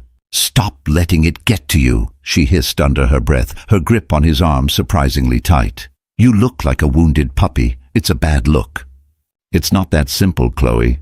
It is. You chose me. You won. This is nothing more than a statistical anomaly, she said, her logic as sharp and cold as the champagne flute in her hand. Now go talk to Robert Miller about the Lake Forest project. Look confident. He did as he was told, but the conversation with Robert felt hollow. All he could think about was Chloe's reaction. There was no empathy, no understanding of the complex history he shared with Elena. There was only brand management, their brand, Alex and Chloe, the perfect couple. And Elena had just thrown a rock through their perfectly curated window display. The cracks started to show in other places. A few days later, they were having brunch at a trendy restaurant Chloe loved. Alex was trying to discuss a major setback at work. A zoning issue was threatening to delay his museum project by months. And the city council is being completely intractable, he was saying, looking for some support. Chloe wasn't listening. She was scrolling through her phone, her brow furrowed. Did you see this? She said, turning the screen toward him. It was an Instagram post from a prominent Chicago socialite. A picture of her and Elena clinking glasses at what looked like a private luncheon. The caption read, "So inspired by the brilliant Dr. Elena Vance and her incredible work. Honored to support the Vanguard initiative." She's everywhere, Chloe muttered, a venom in her tone that startled him. She's being courted by the entire charity board, the one I've been trying to get on for a year. Chloe, I'm talking about my project. The biggest project of my career, Alex said, his frustration boiling over. It's falling apart. She finally looked up, her blue eyes impatient. Darling, problems get solved. It's what you do. But this, she gestured to her phone, is a public relations crisis. Our engagement party is in 3 weeks. We need to control the narrative. We need to make sure our story is bigger than hers. He stared at her. She wasn't his partner. She was his publicist. He had a gaping wound and she was offering him a press release as a bandage. For the first time, he wondered what a conversation like this would have been like with Elena. She would have listened. She would have put her hand on his, her brow creased with genuine concern. She would have asked questions, made him a cup of tea, and reminded him of that other time he'd faced a crisis and overcome it. She was a psychologist, after all. Her entire life was about listening to people's problems. He had traded that for this. For a woman who saw his crisis as an inconvenient distraction from her social climbing. That night, sleep offered no escape. He dreamt of their old house in Evanston. He was trying to show Chloe the blueprints for his new life, the gleaming skyscraper he'd designed. But the pages were blank. He looked up and saw Elena in the garden. She wasn't looking at him. She was talking to Julian Croft, and with every word she spoke, the garden grew more vibrant, the flowers blooming in impossible colors. Meanwhile, the foundation of his skyscraper was crumbling into sand. He woke up in a cold sweat. Chloe was sleeping soundly beside him, her breathing even and slow. She looked like a marble statue in the pale moonlight, beautiful and untouchable. He felt an overwhelming sense of alienation, a loneliness so profound it was like a physical ache in his chest. He had told everyone, including himself, that Chloe was perfect. But perfection, he was beginning to realize, was cold and sterile. It didn't leave room for messy human things like fear or doubt, or the ghost of a past you thought you had successfully buried. And his past was not only unburied, it was hosting charity luncheons and being toasted by the city's elite. The inevitable finally happened 2 weeks before the engagement party. Alex was at a fundraiser for the Chicago Symphony Orchestra, an event Chloe had insisted they attend. It was a sea of black ties and sequins held in the opulent grand foyer of the Symphony Hall. He was standing alone for a moment, having just escaped a conversation about sailing, when he saw her. Elena was across the room near the grand staircase, deep in conversation with a woman he recognized as a major patron of the arts. Julian Croft was not with her. She was alone, yet she didn't look it. She looked completely self-possessed, holding her own with a quiet grace that drew people in. She was wearing a simple, floor-length, garnet-colored gown. It wasn't flashy, but on her it was stunning. She looked healthier, happier. The perpetual flicker of anxiety he remembered in her eyes was gone, replaced by a calm, steady light. His heart did a painful, complicated lurch. It was like seeing a familiar landmark after a devastating earthquake. The shape was the same, but everything around it, the entire landscape, was irrevocably changed. He felt an irrational urge to hide, but it was too late. As if sensing his gaze, she turned her head and their eyes met across the crowded room. For a heartbeat, the noise of the gala faded away. He saw a flicker of surprise in her expression, but it was quickly replaced by a cool, polite neutrality. She gave a small, almost imperceptible nod, then turned back to her conversation. It was a clear dismissal, a courteous acknowledgement of a former acquaintance. It stung more than any angry outburst could have. He didn't know what propelled him, whether it was ego or a desperate need to understand, but he found himself walking towards her. The journey across the marble floor felt like miles. When he reached her, she was concluding her conversation. The other woman drifted away, and they were alone. "Elena," he said. Her name felt strange on his tongue. "Alex," she replied, her voice even. It was the same voice, but the melody was different. The tentative, questioning note was gone. "I didn't expect to see you here." "Chloe's on the event committee," he explained, the words feeling clumsy. "You look, well." It was a pathetic understatement. She looked incandescent. "Thank you. So do you." There was no bitterness in her voice, just observation. It was unnerving. He was prepared for anger, for tears, for awkwardness. He was not prepared for this serene composure. "I saw the article, the foundation," he stammered. "It's incredible. Congratulations." "Thank you. It's been a lot of work, but it's the most important work I've ever done." She spoke about it with a passion he hadn't seen in her since they were in their 20s, back when she was just starting her practice and believed she could change the world, one child at a time. He realized with a jolt that he had slowly smothered that fire in her with his own ambition, dismissing her dreams as quaint while trumpeting his own. I had no idea you were pursuing it on that scale," he admitted. A small, sad smile touched her lips. "There was a lot you had no idea about, Alex."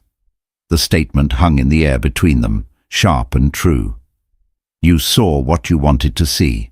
He wanted to argue, to defend himself, but he couldn't. She was right. He had put her in a box labeled comfortable, unambitious wife, and had never bothered to look inside again. "Where's Julian?" he asked, instantly regretting the question. It sounded jealous.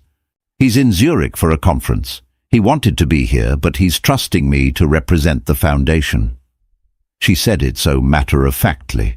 There was no need to impress him, no insecurity. Just then, Chloe appeared at his side, her smile a dazzling territorial display. "Darling, there you are. Oh." She looked at Elena, her eyes sweeping over her from head to toe in a swift, dismissive appraisal. "Elena, what a surprise." "Chloe," Elena said, her composure unwavering. "Good to see you." "I'm sure it is." Chloe purred, linking her arm possessively through Alex's. It must be so thrilling for you to be at an event like this. You and Julian are the talk of the town. It's very sudden. The implication was clear. You don't belong here. Elena didn't take the bait. It's been a whirlwind, she agreed calmly, but when you have a chance to do meaningful work, you take it. I'm sure you understand. The subtle barb hit its mark. Chloe's smile tightened. Well, we must be going. The mayor is expecting us, Chloe said, pulling on Alex's arm. So lovely to see you again. As they walked away, Alex risked a glance back. Eleanor was already engaged in a new conversation, laughing at something a man was saying. She hadn't watched them leave. For her, the encounter was already over. She's gotten smug, Chloe said, dabbing her lips with a napkin. It's unbecoming. Alex didn't answer. He was replaying the conversation in his head. There was a lot you had no idea about, Alex. You saw what you wanted to see. He looked at Chloe, at her perfectly coiffed hair, her diamond earrings, her relentless, strategic smile. He had seen what he wanted to see in her too, a symbol of success, a beautiful, polished accessory to his perfect life. He was only now beginning to realize that he had never bothered to look any deeper. He had traded a real woman for a flawless facade, and he was the only one who hadn't realized it was a terrible bargain. The engagement party was Chloe's masterpiece. Held at a private club overlooking the lake, it was a symphony of white roses, champagne fountains, and tastefully muted jazz. Everyone who mattered in their world was there, their collective wealth and influence creating a palpable buzz in the air.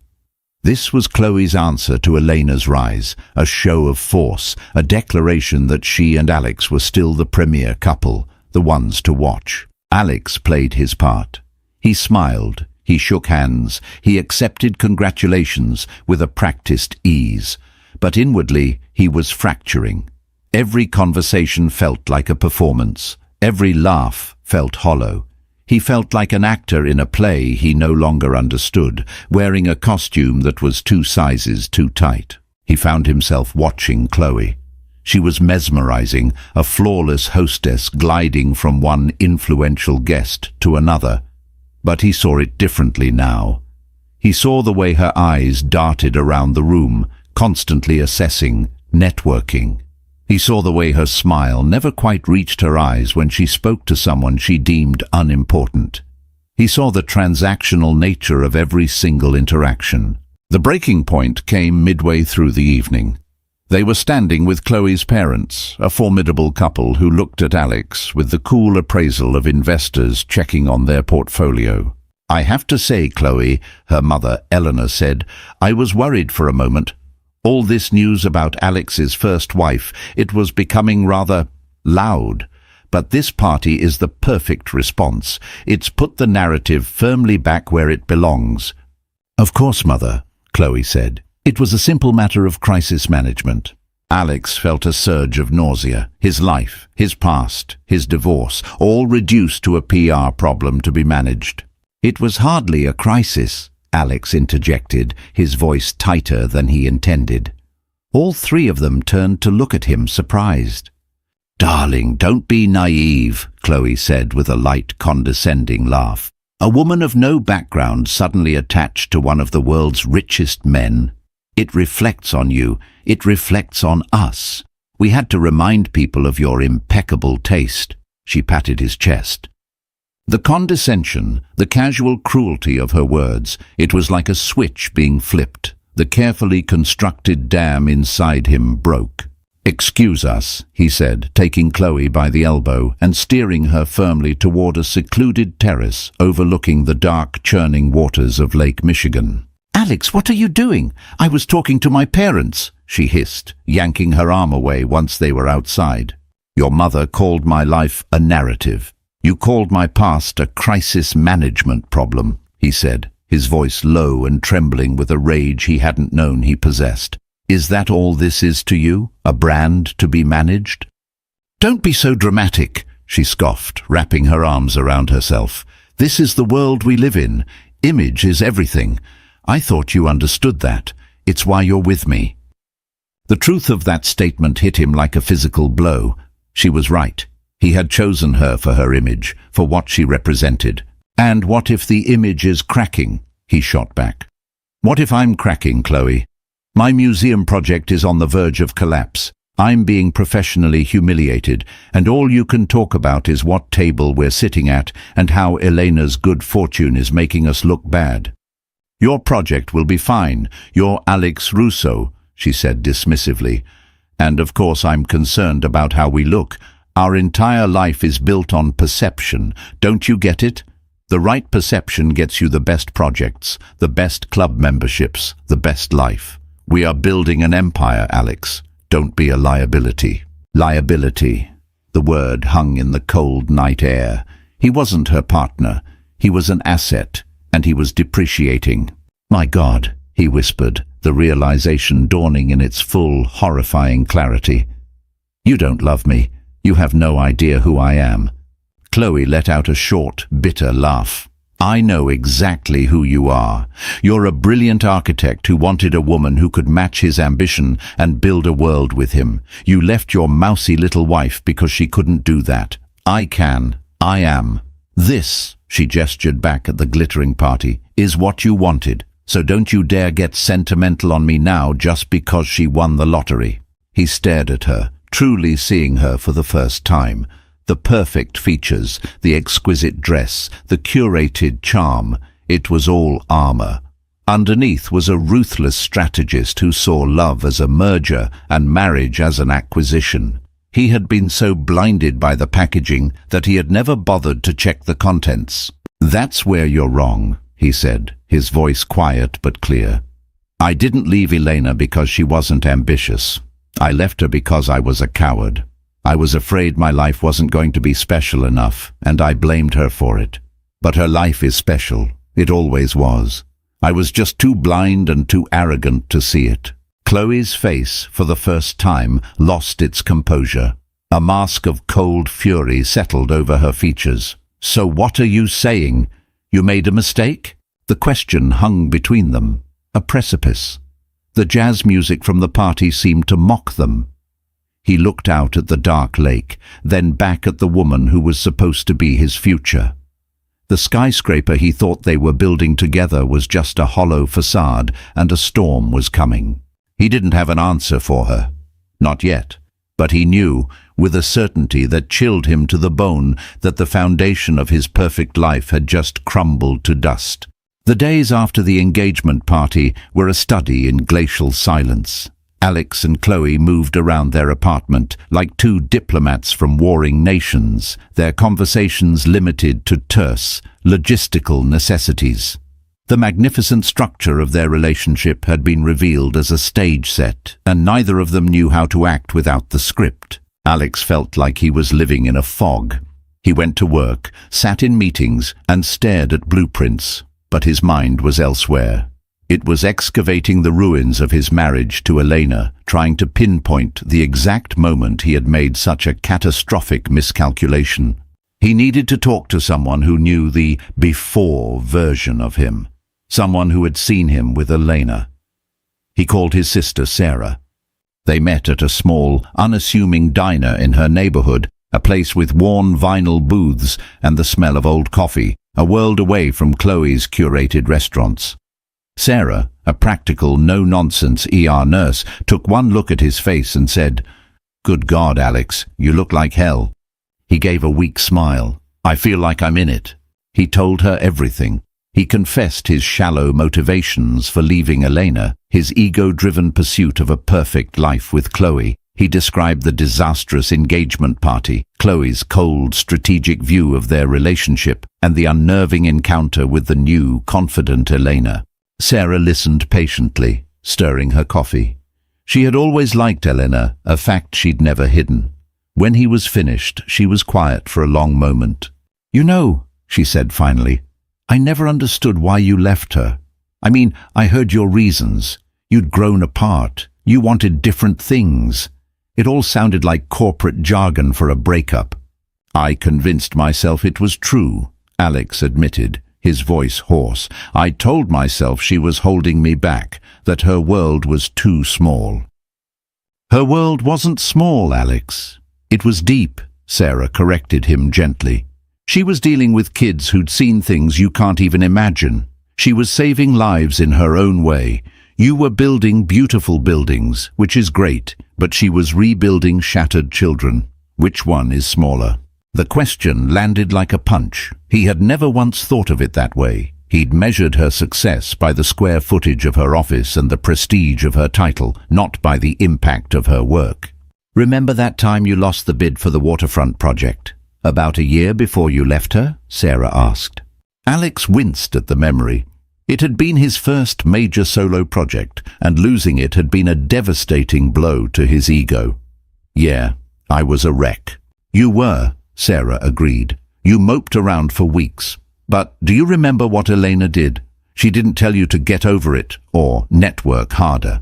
She researched the firm that won, found flaws in their design, and spent 2 weeks helping you put together a counter-proposal to the city council. It didn't work, but she poured everything she had into helping you, into believing in you when you didn't believe in yourself. He had completely forgotten that. The memory came rushing back with a shame so intense it burned. How could he have forgotten? He had been so consumed with his own failure that he had taken her monumental effort for granted. She was your biggest champion, Alex, Sarah said, her voice soft. And you traded her for a cheerleader who only cheers when you're winning. He slumped back in the booth, the cheap vinyl groaning in protest. Chloe thinks Elena won the lottery. Maybe she did, Sarah said with a shrug. Or maybe this Julian Croft guy is just smart enough to see what you had all along and were too stupid to appreciate. Elena didn't just get lucky. She's brilliant. She's kind. She's dedicated. A guy like Croft, who can have anyone in the world, probably doesn't want a pretty sycophant. He wants a partner, someone real. Someone real. The phrase echoed what he had been feeling. Chloe was a performance. Elena was a person. He had been so dazzled by the performance that he'd forgotten the value of the person. What do I do, Sarah? He asked, his voice cracking. I can't answer that, but you need to figure out what you actually want. Not what looks good on paper, not what will impress the Gallaghers or the Chengs. What do you, Alex Russo, the guy who used to build elaborate Lego cities in our basement, actually want for your life? They sat in silence for a while longer, the diner's mundane chatter a backdrop to his internal reckoning. He thought about those Lego cities, the joy he'd found in creation for its own sake, not for applause. When had that changed? When had he started needing his life to be a monument to be admired from afar, rather than a home to be lived in? He left the diner feeling like a patient who had just received a terminal diagnosis for a disease he'd had for years without knowing. The disease was his own ego. His ambition had become a cancer, metastasizing and destroying everything good in its path. He drove home, not to the sterile, silent apartment in Lincoln Park, but to Evanston. He parked on the street outside the small brick house he had shared with Elena. Another family lived there now. A child's bicycle lay tipped over on the lawn. He could see lights on inside. He remembered the garden in the back, the one he'd always complained was too much work. He remembered Elena out there, patient and focused, coaxing life from the soil. She hadn't needed a billionaire to help her grow things. She had always known how. He was the one who had been living in barren ground. Returning to the apartment was like entering a museum exhibit of a life that was no longer his. Every object, the sleek Italian sofa, the abstract painting Chloe had insisted on, the crystal decanters on the bar cart, felt like a prop. Chloe was there, sitting in an armchair, bathed in the cool light of her laptop. She looked up when he entered, her expression unreadable. "We need to talk," Alex said, his voice devoid of its usual authority. It was simply a statement of fact. She closed her laptop with a soft click. "I agree." She stood up, a graceful, fluid motion. "I've been doing some thinking. The party was unfortunate. Your behavior was unacceptable, but I'm willing to look past it. We need to present a united front. I've already drafted an announcement for our wedding date to release to the society pages. It will shift the focus back to us." He stared at her, astonished. She was still trying to manage the narrative. She hadn't heard a word he'd said on the terrace. She hadn't registered the earthquake, only the teacups rattling. "Chloe, stop," he said, holding up a hand. "Stop drafting, stop planning, stop managing, just listen." He took a deep breath. "This isn't working. We aren't working. We aren't partners, Chloe. We're co-branding a product, and I can't do it anymore." Her face remained perfectly composed, but a dangerous glint appeared in her eyes. "Don't be ridiculous, Alex. You're having a momentary lapse in judgment. You're emotional because your ex-wife got a lucky break." "No," he said, shaking his head. "My ex-wife got the life she deserves. This isn't about her. This is about us. It's about the fact that you saw my professional crisis as an inconvenience and my emotional turmoil as a liability to our brand. It's about the fact that you don't love me. You love the idea of being Mrs. Alex Russo, wife of a star architect, and I don't love you either." The words once spoken were terrifying and liberating. "I was so desperate to build this perfect, successful life that I chose you to be the perfect, successful wife," he continued, the confession pouring out of him. "It wasn't fair to you, and it wasn't true to me. I wasn't looking for a person. I was casting a role, and I am so sorry for that." For the first time since he'd met her, Chloe's mask of perfection shattered completely, her face twisted into a snarl of pure, undiluted rage. "You're sorry?" she spat, her voice low and vicious. "You're destroying my life and you're sorry? I have spent 2 years cultivating our image, building our network, getting us into the right rooms. I put my own ambitions on hold to manage yours, and you're throwing it all away because your pathetic little ex-wife is suddenly in the spotlight? You are weak, Alex. I thought you were a shark, but you're just a pathetic guppy, swimming back to the little pond you came from." The venom in her words was shocking, but it only solidified his resolve. This was the real Chloe, the one who saw relationships as leverage and people as assets. "Maybe I am," he said quietly, "but I'd rather be a guppy in a real pond than a shark in a glass tank, pretending it's the ocean." "Get out," she whispered, her body rigid. "This is my apartment, Chloe." "I want you out!" she screamed, her voice cracking. She picked up a heavy crystal vase, a wedding gift they'd received in advance, and hurled it against the wall. It exploded, sending shards of glass and water cascading across the polished hardwood floor. "I want you and your pathetic sentimentality out of my sight." He looked at the shattered glass, then at her chest heaving, her beautiful face contorted with fury. There was nothing left to say. The demolition was complete. He walked into the bedroom, pulled out a suitcase, and began to pack, his movements mechanical. He took his clothes, his books, his personal items. He left behind the cufflinks she'd bought him, the expensive watch, all the trappings of the man he had been pretending to be. When he walked back into the living room, suitcase in hand, she was on the phone, her back to him. "Mother?" she said, her voice already transformed back into a smooth, controlled instrument.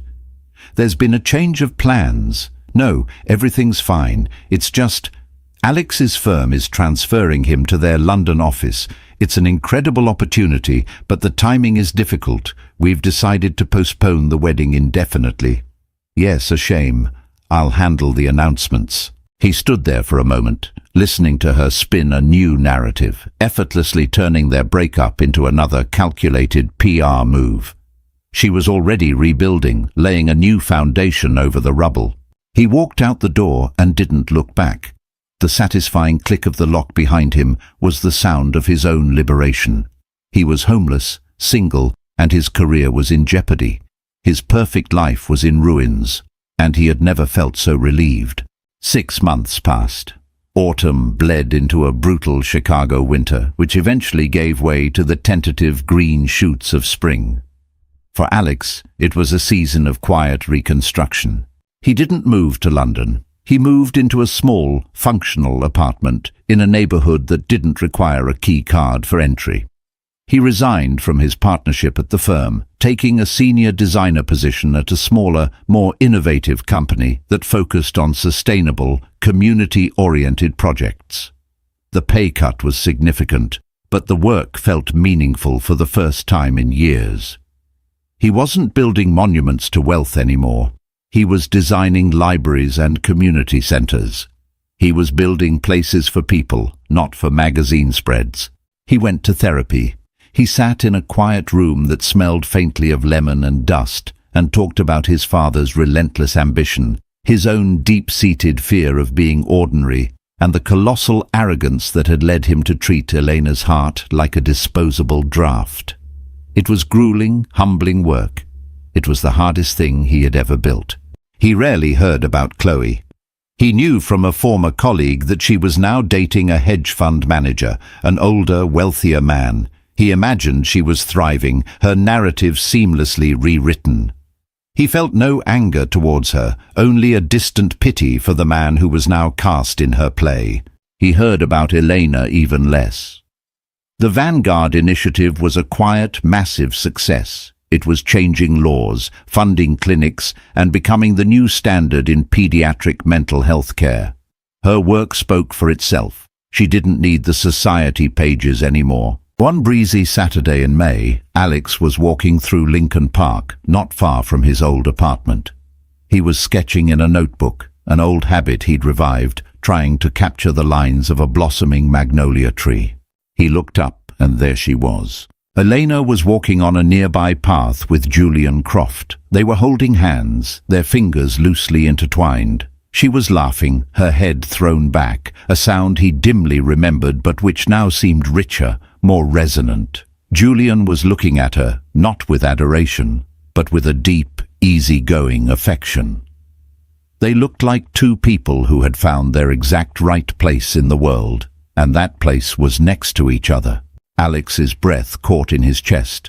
A familiar pang of loss, of regret, echoed within him. It was the phantom limb of a life he might have had. He felt the sting of his colossal mistake, the full weight of what he had thrown away. But then something else settled over him. It was a quiet, profound sense of peace. He saw her happiness not as a judgment on his failure, but simply as a fact. A good and right fact in the universe. He hadn't destroyed her, as he had once feared. He had only been an obstacle she had, with time and grace, navigated around. Her success wasn't about him. It had never been about him. It was about her. He stayed where he was, partially hidden by the tree, and watched them walk away. He didn't want to talk to her. He didn't want to interrupt that peace. He had nothing to offer her, and he no longer needed anything from her. Not forgiveness, not a second chance. Her happiness was her own, and it was complete without him. That acceptance was his redemption. He looked down at his sketchbook, at the half-finished drawing of the magnolia tree. He thought about the new community center he was designing. It had a small garden planned for the courtyard. He made a note to add a bench, a quiet place for someone to sit. He closed the notebook. The life he had now was smaller than the one he'd designed for himself. It was quieter. It wouldn't be featured in magazines. There would be no galas, no yacht clubs. But it was real. The walls were solid. The foundation was sound. And for the first time in a very long time, Alex Russo felt like he was finally home.